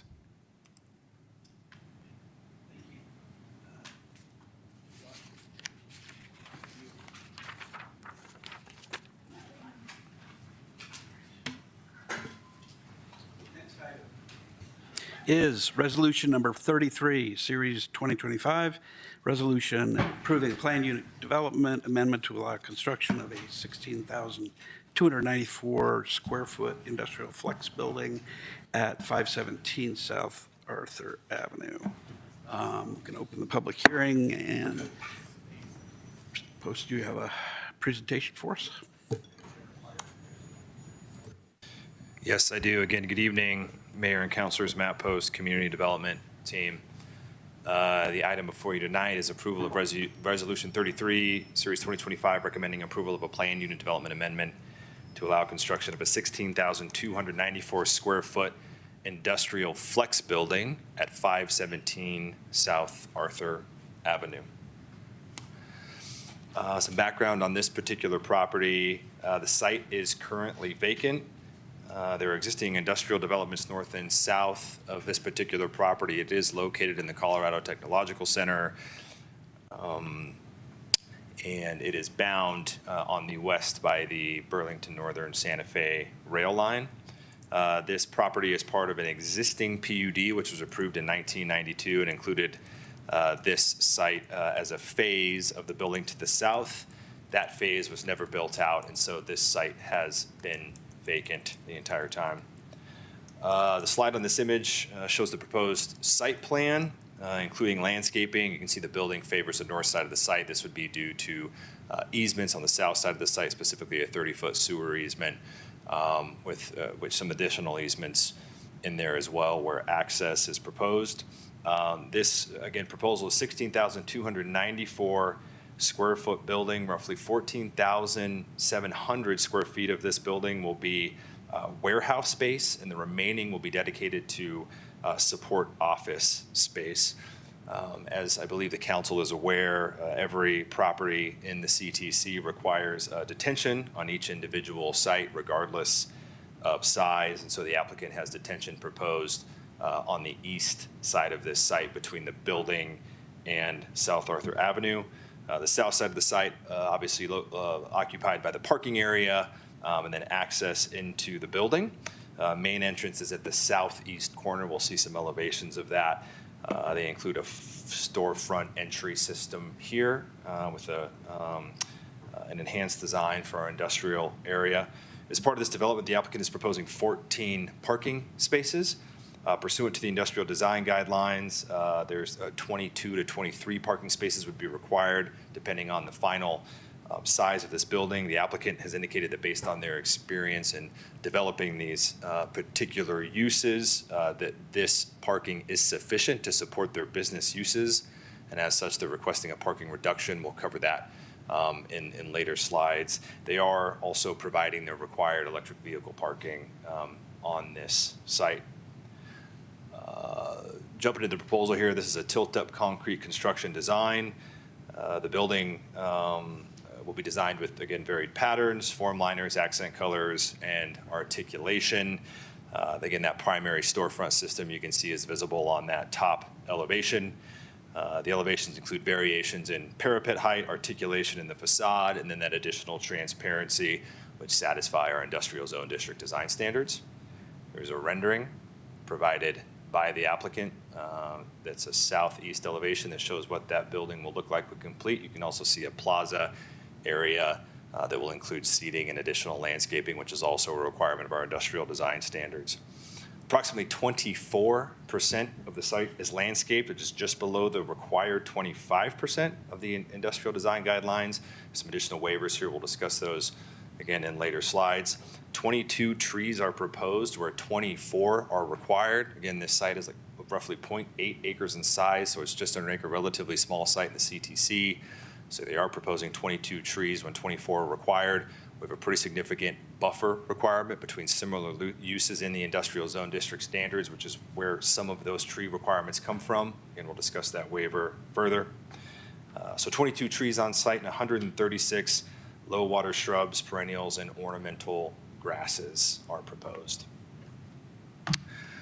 So the use of the space is a warehouse, which is permitted by right in the industrial zone district. We have a minor office use, which is considered ancillary and supportive of that warehouse use in the industrial design guidelines. Again, there's a detailed analysis in your staff packet, but we find this use to conform to use standards in the CTC. The applicant has requested a parking reduction, so we'll get into the parking reduction and waiver pieces here. So as has been stated, 22 to 23 spaces would be required. There's a rounding piece there. We'll say 23 spaces for the purpose of a code requirement.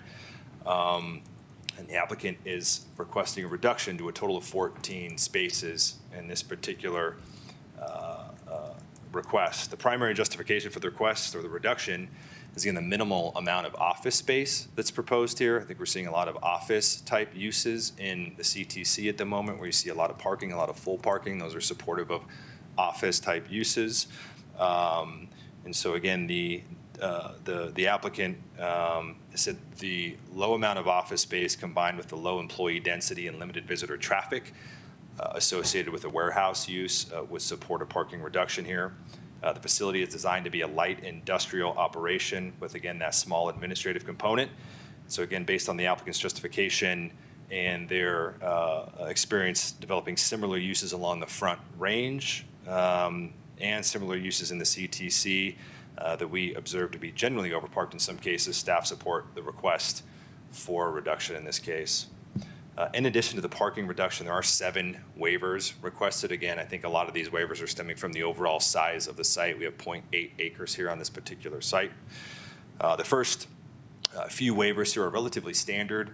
We actually generally support these waivers and request that applicants apply these. We have a 9-foot by 19-foot parking space requirement in the IDDSG. The applicant is reducing that to 8 feet 6 by 17 foot 6. Again, that's more in line with modern development standards. It also allows for a clear and unobstructed 5-foot pedestrian path directly adjacent to the building. You can see that sidewalk that's on site there is actually 6.5 feet wide. So the 17-foot 6 parking space allows for a 1.5-foot bumper overhang, again, while maintaining an unobstructed 5-foot path in that location. So again, staff support the reduction to a more common parking size.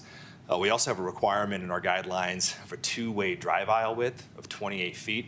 Again, I think you all have seen this waiver request before. The applicant is requesting a reduction to 24 feet. That's supported by the Louisville Fire Protection District.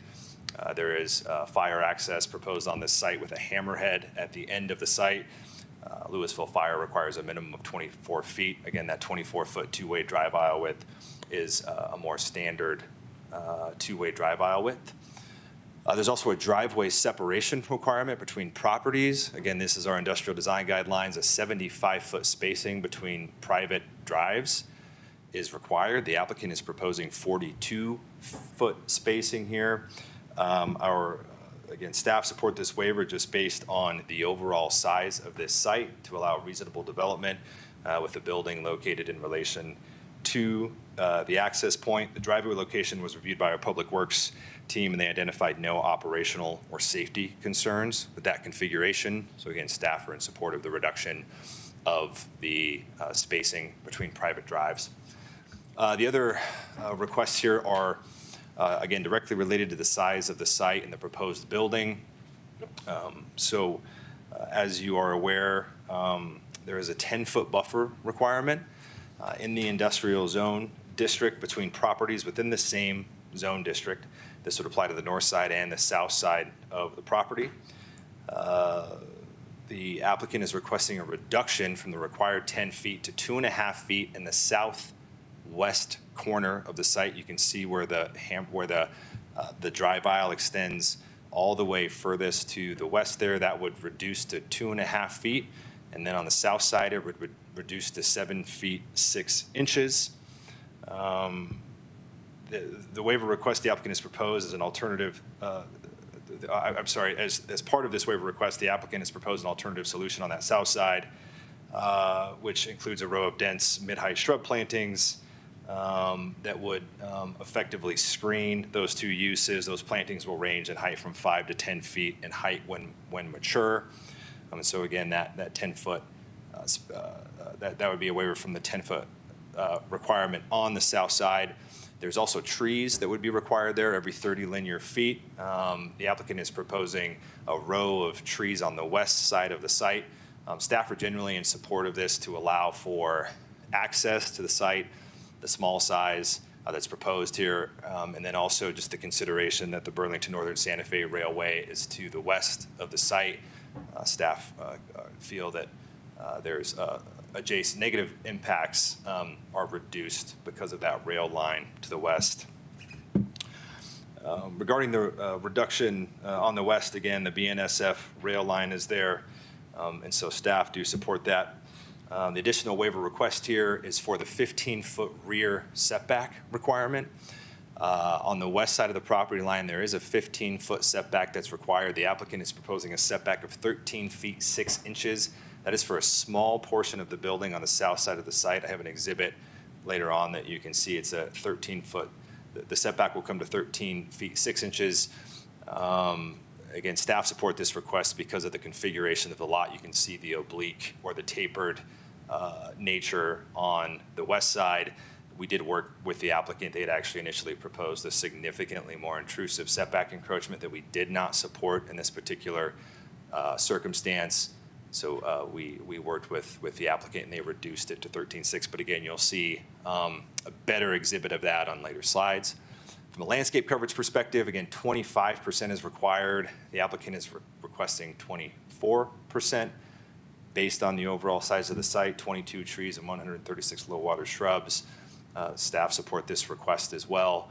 And that 24 trees are required where the applicant is proposing 22. Again, because of the overall size of the site, there are no trees on this site right now. The applicant will plant 22 trees here, and then, again, in addition to all those low water shrubs, staff do support that waiver request as well.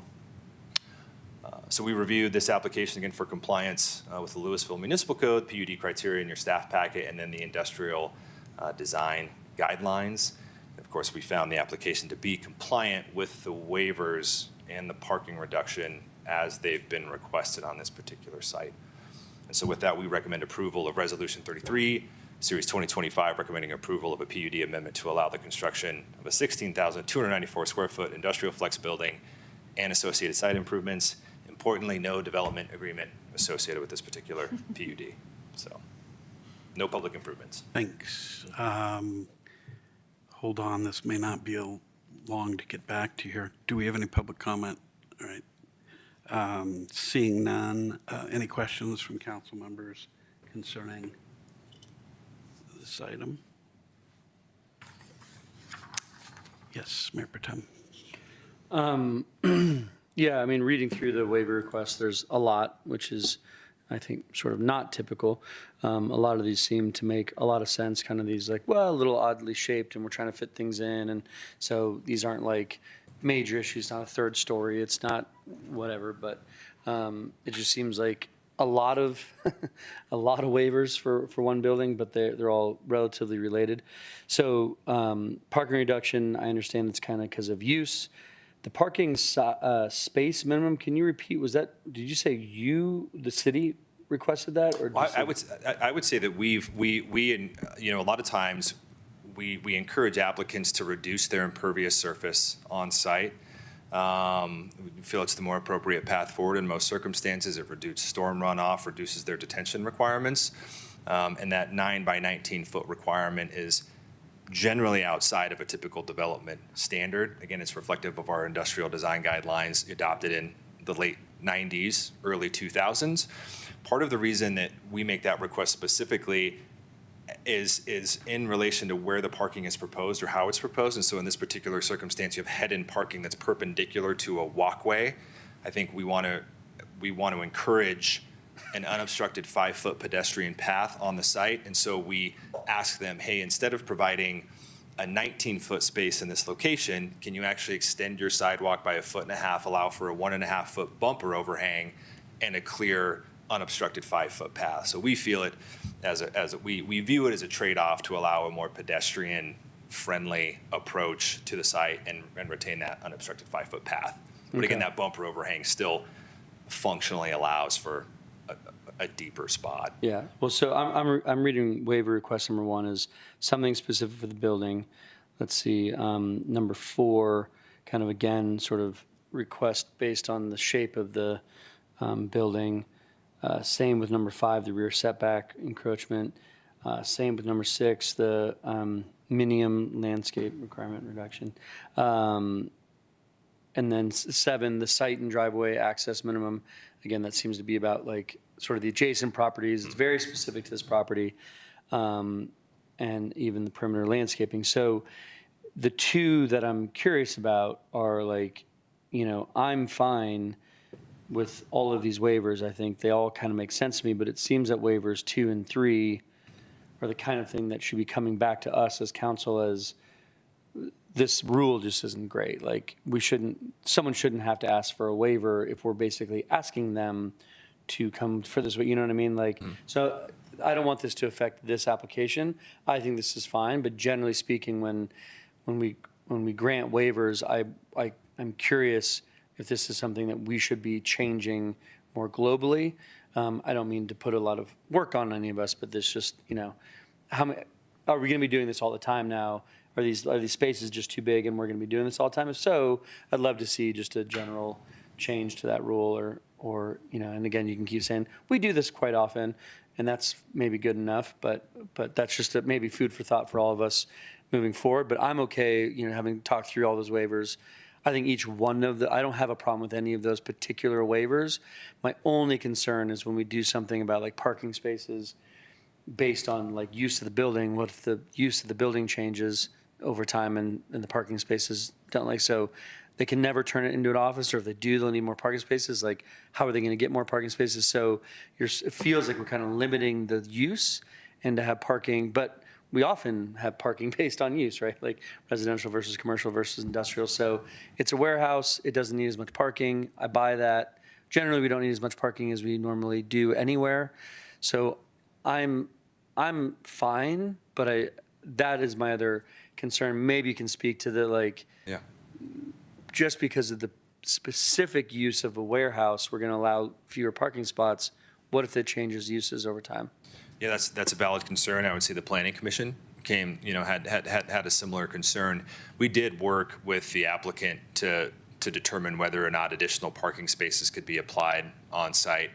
Again, it would have required a significant reduction in the size of the building. And again, based on the overall size of the site, the applicant asserted that it didn't necessarily meet their criteria to actually market the building accordingly. And of course, when you reduce the size of the building, you reduce the number of parking spaces. But it was a solution for sure that the applicant could have presented. But we did discuss it, and again, just based on the size of the site and the restrictions, we found it to be reasonable. I will say that if we get a request in for a change of use at that particular building, it's probably something we're going to have to take a look at. Right, we could potentially get a tenant refinish option. I would say where we would scrutinize that would be if we get a tenant finish subsequent to this build. If this were to move forward tonight, that's a significant expansion of an office use outside of the industrial or warehouse use that's there. I think we would have to take a close look at that from a staff perspective. Okay, well, I appreciate the work, and I support it generally. Cooperman, and then Councilmember Hefner. Yeah, I largely agree with what Councilor Dickinson just said. I think I can support the waivers. I do have a couple little questions about them, though, or about a couple of them. So, not to belabor the size of the parking spaces, but one question: so, do our design guidelines specify the width of the pedestrian sidewalk? So our design guidelines do not. In the industrial design guidelines, they don't. However, I think it is proper planning practice to ensure appropriately sized sidewalks. And so I should also clarify too that I may be the one that requests those reduced parking sizes to support those wider sidewalks, specifically in scenarios like this. So. Okay.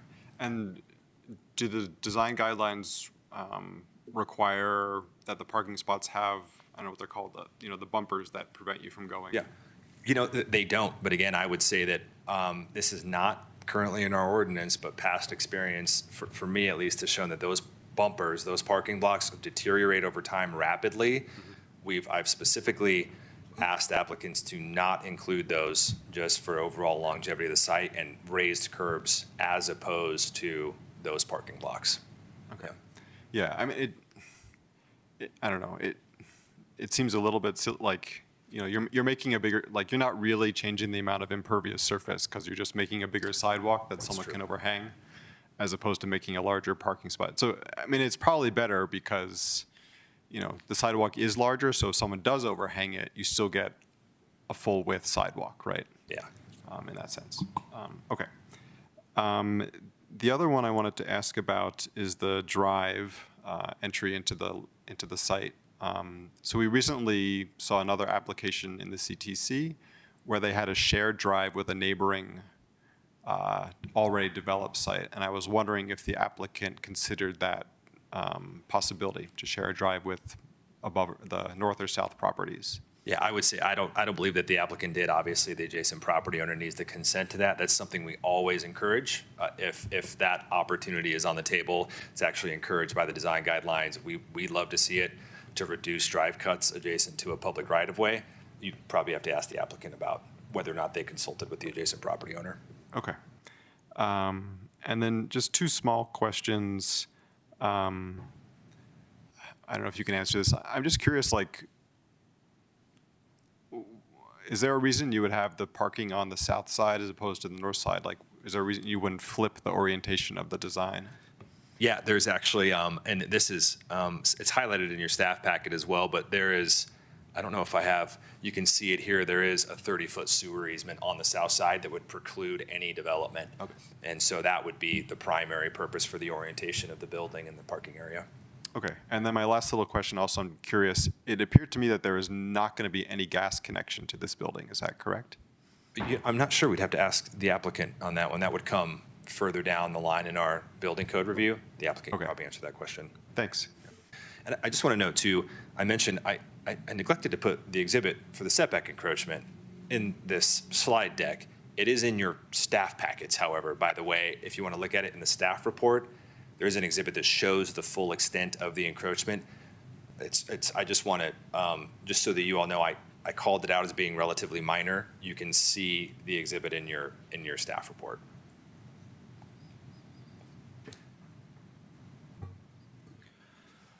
I, like the others, I'm comfortable with the PUD and the waiver requests, and I just wanted to second the Mayor Pro Tem's both thanks for, you know, identifying ways we can encourage folks to work within our guidelines, but do things in a way that's maybe better, but then also that we need to revisit the CDD-SG and IDD-SG from the late 1990s that are just, you know, they're probably due, and we'll look forward to at some meeting in the future revising those. I had a question about, are there any other undeveloped parcels out at CTC that are remotely similar to this? Yeah, there are actually, I believe there's one just north of this that is similar in size, that is vacant at the moment, yes. So not many. We may see some additional, depending on the use and all that. Yeah. I was just curious about that. Yeah. On the other question I had on the driveway separation between properties, that's a pretty substantial reduction, and I don't have any, you know, strong feeling about it, but it just surprised me to see that was, you know, that was just that was acceptable, given that it's usually 70. Is that again an issue that we're dealing with, just really outmoded? Well, I don't know that I'm necessarily qualified to speak on whether or not that's outdated. I will say that part of the consideration that went into that was the overall size of the site, again, and just the fact that it's the actual frontage itself. If you take that 75-foot spacing requirement, it's again incredibly restrictive for the actual development on the site. Were we to enforce that as it's written. I think the other considerations that went into account there were the number of parking spaces and the potential movement of vehicles there. I think if it was a different use, if, say, for example, we were considering a King Soopers with the traffic congestion we saw, I think we would have taken a significantly closer look at a reduction in private driveway width like this. But I mean, I certainly think that the waivers are fully supportable and for the reasons that the staff has pointed out. Any other, we've got more. I would just clarify, the property in the north, I believe, its driveway is on its southern border, and the property in the south, its driveway, it's on its northern border. So those two properties made it impossible for the middle property to have a driveway that worked. So it seems like maybe, whatever. The error would have been on the previous ones, of like, well, how could someone develop in between you two? So that's the other reason I think it's fine. Councilmember Kern, I'll wait if there's another question. I was just going to make a motion. please. I move that we approve resolution number 33, series 2025. Second.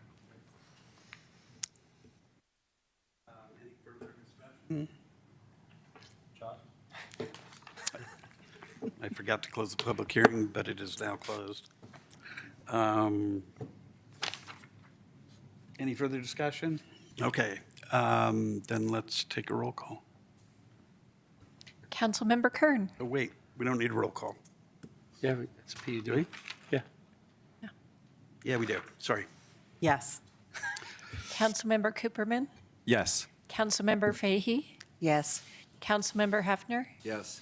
Mayor Lay. Yes. Councilmember Hamilton. Yes. Mayor Pro Tem Dickinson. Yes. Very good. Thank you. Next item is contractor licensing. Two, let's see, items under that. First is an ordinance number 1895, series 2025, an ordinance amending Louisville Municipal Code, Chapter 5.12 concerning contractor licenses. This is second reading and public hearing. And a resolution number 34, series 2025, a resolution establishing insurance requirements for contractor licensing. And are there any disclosures among council members? Do we, if not, then to the staff presentation. Director Zaccaro. Good evening, Mayor, members of City Council. Having a technical issue here. Let's see if I can figure it out. There we go.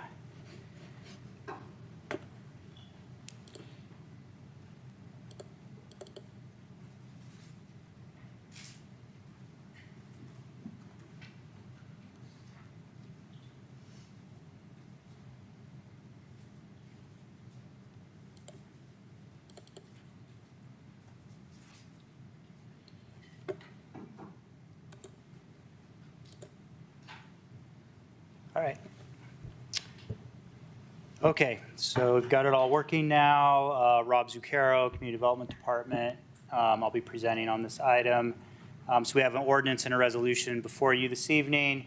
Again, this is second reading on this ordinance, and I'll explain the resolution that wasn't included on first reading.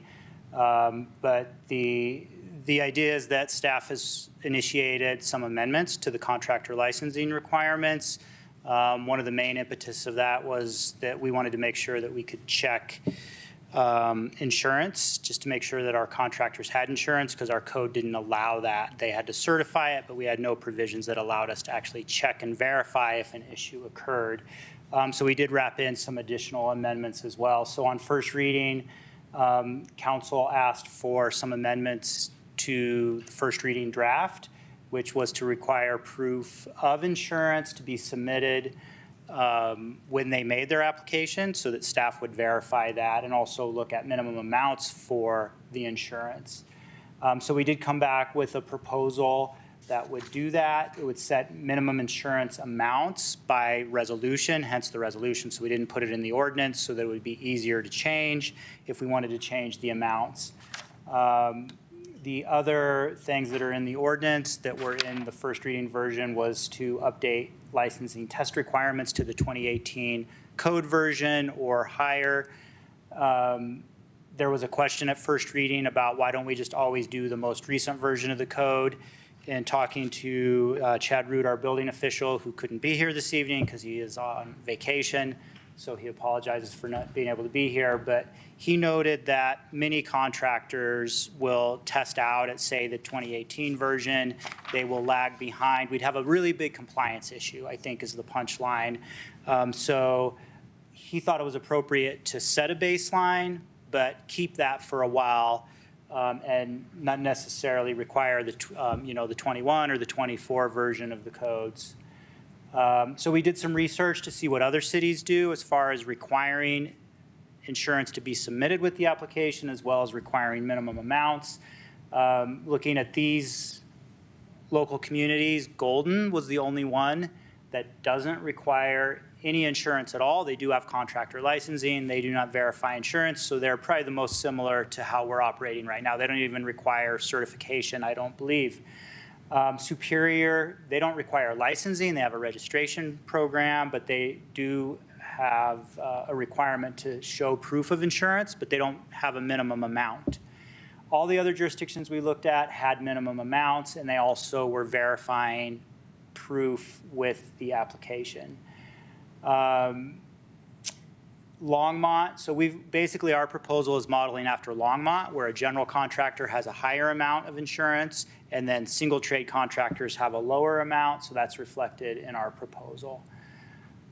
So again, we are proposing this to provide additional protections for property owners, business owners, who are hiring contractors, just to make sure they are meeting sub-minimum standards.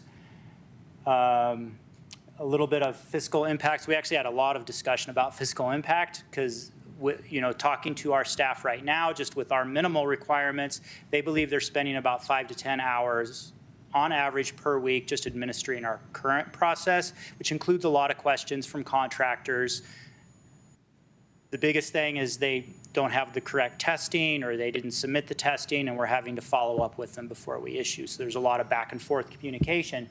In 2024, we either issued or renewed over 1,500 contractor licenses, collected over $128,000 in fees. We do think that if we do require that they submit proof of insurance and we're verifying that, there will be a fair amount of additional administrative work, mostly not in the just reviewing the applications, but mostly when there's non-compliance, having to contact and follow up. Most of the jurisdictions also require that the city be listed on the certificate, which means we'll get notified if there's a change or they lose their insurance coverage, so then we would follow up on that as well. That could include a lot of verification in the field as far as issuing stop work orders if they don't come into compliance. So there's quite a bit of administrative staff time as well as some staff time for our building inspectors. Really what it came down to is we feel like if we're going to do this effectively, we would probably need a part-time permit tech. We estimate that to be a $40,000 to $50,000 fiscal impact to get a part-time building permit tech to help administer that program. So we did have some alternatives, a couple of alternatives that we're proposing, which are laid out here. But I'll go to the staff recommendation, which is basically that if there's a willingness to approve a part-time person to do this, we would recommend approval of the ordinance as drafted, where we are verifying insurance, following up, doing all that verification. That's how we've drafted it. Without a new part-time position, we think we'd struggle to do that effectively. We're worried it could impact customer service. So we'd recommend still requiring minimum amounts, but not requiring verification at the time of application. We still want to have the ability to ask for proof. So these are the two main options. What was in your packet reflects bullet number 1. We actually emailed you very late this evening, and I gave a paper copy on the dais, an ordinance that would reflect the second bullet point, which again would allow us to ask for proof if an issue came up. We would adopt minimum amounts by the resolution that is included, but we wouldn't be verifying during the application or renewal process. Be happy to answer any questions. Okay, questions? Actually, why don't we take public comment quickly? First round of public comment. Okay, back to council. Any discussion? Yeah, go ahead, Councilmember Hay, or questions. Yeah, I have a question. I'm hoping you can remind us what risk, if any, is the city taking on by not moving forward with the part-time tech to verify all this information? Is there any risk for us if we don't do that? Like if something happens with the contractor, are we held liable? No. No. Yeah, so I think as the city attorney mentioned, there's probably no legal liability risk to the city. I think if we don't hire someone, there'll be a heightened workload, which again could impact customer service and create staffing issues. So that's why we thought we'd need the extra capacity. We have 2 administrative staff in the department right now. And based on current workloads, I think it would be difficult to absorb the additional work. So I think that would be the risk, would be just the process and the customer service that we provide. Yeah, I guess I should clarify, like, you need someone, additional people to review is what we're proposing. I'm saying if we don't go with that and we remove the requirement for submittal of proof of insurance as part of contractor license application, what risk are we taking on with that? Could someone come after us if their builder does something wrong? No, there's no legal risk. We don't even have the ability to ask for a certificate of insurance or other proof of insurance right now under our current ordinance. And so that was really the impetus for the ordinance to begin with, is just to be able to ask. Right. Because contractors currently do self-certify that they're insured, but we have no way of checking if a question comes up. Okay, that's helpful. Yeah. I'm trying to weigh the Yeah. risk and benefit of this FTE that would be needed for the additional work. So, okay, thank you. I mean, you know, maybe the different way of asking the question is, you know, what, as a policy matter, whose ox gets gored by us not checking this? I mean, is there a real detriment to anybody by our not having a permit tech, our not checking the insurance or the insurance that they. So I mean, I think the highest level of service is we check. Yeah. We ask for it, we check before we issue the license. That's the most protective of residents. It's just not something we've done, you know, to my knowledge ever. And I'm not aware of any issues that have arisen where, you know, people have issues with their contractors all the time, and there's lawsuits with their contractors all the time, and accidents. Most contractors have insurance. We've never been involved in that. So I think that the number of incidents that I'm aware of are probably low, but it is extra protection if we are checking it, if that helps contextualize it. Protection for who? Protection for the homeowner or the business owner who's hiring a contractor. Yeah. Then when they can call and say, do they have a city license? Do they have minimum insurance? We could say yes with more certainty. Like right now, I think we could say yes, they've certified. And we could also, with the second bullet, we could say, well, if you're concerned about it, we'll contact them and ask for a copy. This would allow us to do that, so. Yeah, and I mean, that makes perfect sense to do it that way as opposed to having the tech. But that's a value judgment that others will have something to say about too. Councilmember Kern. Yeah, I was just gonna, I think just giving you guys the ability, within the charter, being allowed to ask for the insurance information, for me is sufficient as a homeowner who's doing work. I would have an expectation that the city is making sure that people are licensed and that they are carrying the insurance. And if I wasn't sure, it would be nice to know that I could just call staff and they're like, oh, we can verify that. If you don't already have a copy on file because they were doing some other job, I think that would be sufficient as a resident to make them feel confident in what is being provided for them. But I mean, if more of you were in favor of having a part-time employee, quick question, Rob, do you have additional reasons that you would want or need to utilize the part-time employee? So I think, that was one of the things that we suggested in the staff memo as well, that, I think the workload would ebb and flow. And I don't, there's always additional work.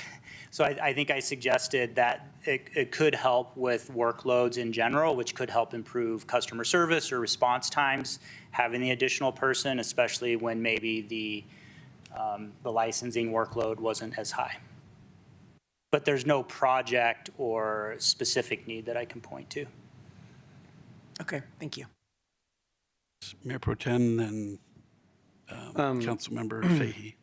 I would just like to make a motion. We can continue to discuss the motion if people have other things they'd like to say. Is that appropriate? Yes. So you can still comment after me, is all I'm saying. So I would move that we approve ordinance number 1895, series 2025, but help me, but the version for bullet 2 with an amendment to remove the requirement for submittal of proof of insurance as part of a contractor license application. Second. Okay. I think we needed the second round of public comment, even if it for the purpose of just checking the box. I don't think there's going to be any public comment. Okay. And then you want to close the public hearing, I guess? Yes. And I'm going to close the public hearing now and go ahead and make your motion now. And sorry, and for clarification, there's an ordinance and then there's a resolution. Yeah. So you're moving. The resolution is more pertaining to this, whereas the ordinance, just trying to understand. The ordinance is what you received, an alternate version tonight. That would not require proof of insurance. Okay. And then resolution number 34, establishing insurance requirements for contractor licenses. We're just not. It's still relevant because we're setting Yeah. minimum We're requiring amounts. it, we're just not verifying it. Right, but it does. Okay, but still one at a sets the time. minimum amounts. Yeah. And this amended version goes to the ordinance, not to the resolution. Right. Correct. And I'm sorry. So do you want to make? So I'll make that motion and then we can discuss, is my understanding. Okay. So I will now move that we pass ordinance number 1895, series 2025, an ordinance amending Louisville's Municipal Code, Chapter 512, concerning contractor licenses. Second. Any discussion? Any further discussion? Yes, Councilmember Cooperman. Sorry, I wanted to ask a question or two that I didn't get to. We're entertaining comments, so I think we can do that. I was wondering, was there a particular reason that we chose to align with Longmont's amounts of insurance? Well, I think for the general contractor, there was a clear trend of the $1 million for single occurrence, $2 million for aggregate. And I think from staff's opinion, having single trade contractors having to have a lesser amount just because they don't have as much responsibility on the job site typically made sense. Mm-hmm. But that was the only reason we weren't. Yeah. Okay. And I wanted to go back to this issue about the code series that we require testing for. Mm-hmm. So I certainly understand. Chet. Yep.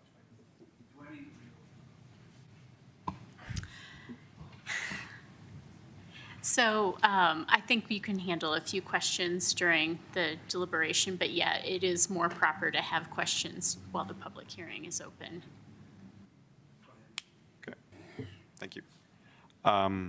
Yeah, so I certainly understand Chad Root's thoughts about, not requiring the most recent version, testing for the most recent version. But it still seems to make sense to, and, we don't adopt the most recent version right away. But I don't understand why we wouldn't require testing for the version that we've actually adopted, especially since usually we're adopting it, as we just said, after it's been approved by whatever organization.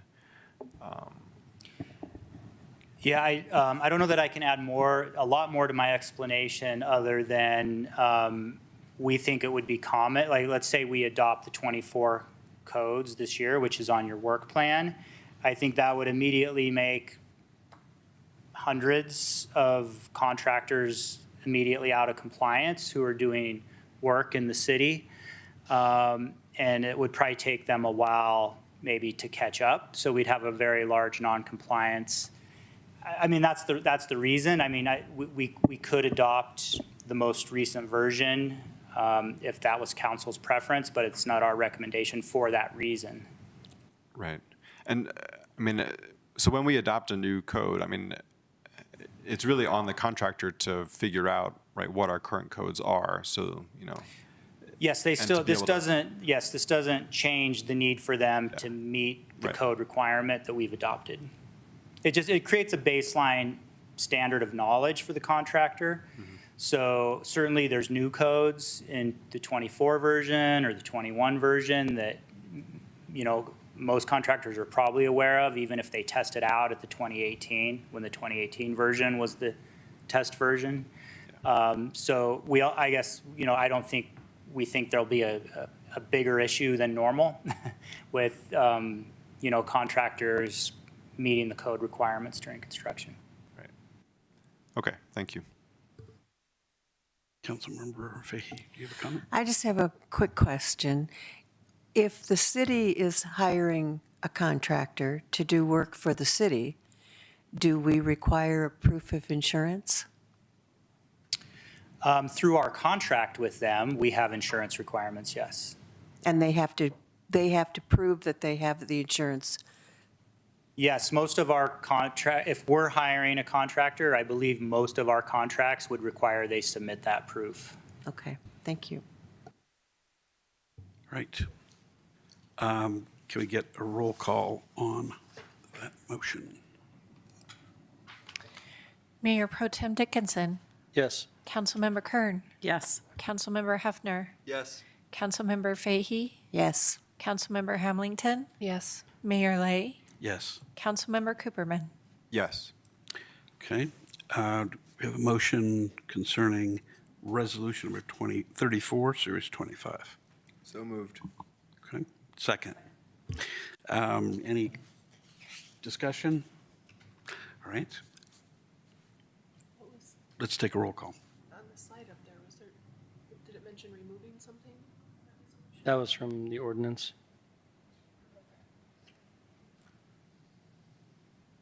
Okay. Let's take a roll call. Councilmember Fahey. Yes. Mayor Lay. Yes. Councilmember Cooperman. Yes. Councilmember Hefner. Yes. Mayor Pro Tem Dickinson. Yes. Councilmember Kern. Yes. Councilmember Hamilton. Yes. Okay. Measure passes. Next item is city attorney's report. No report, thank you. Okay. Identification of future agenda items. Does anybody have a future agenda item they would like to identify? Seeing none, I will entertain a motion to adjourn. So moved. Second. All in favor? Aye. Aye. Any opposed? Thank you very much. Recording stopped. Plays only 403 to 284 yards. Short fairway bunkers on the right side and long elevated bunkers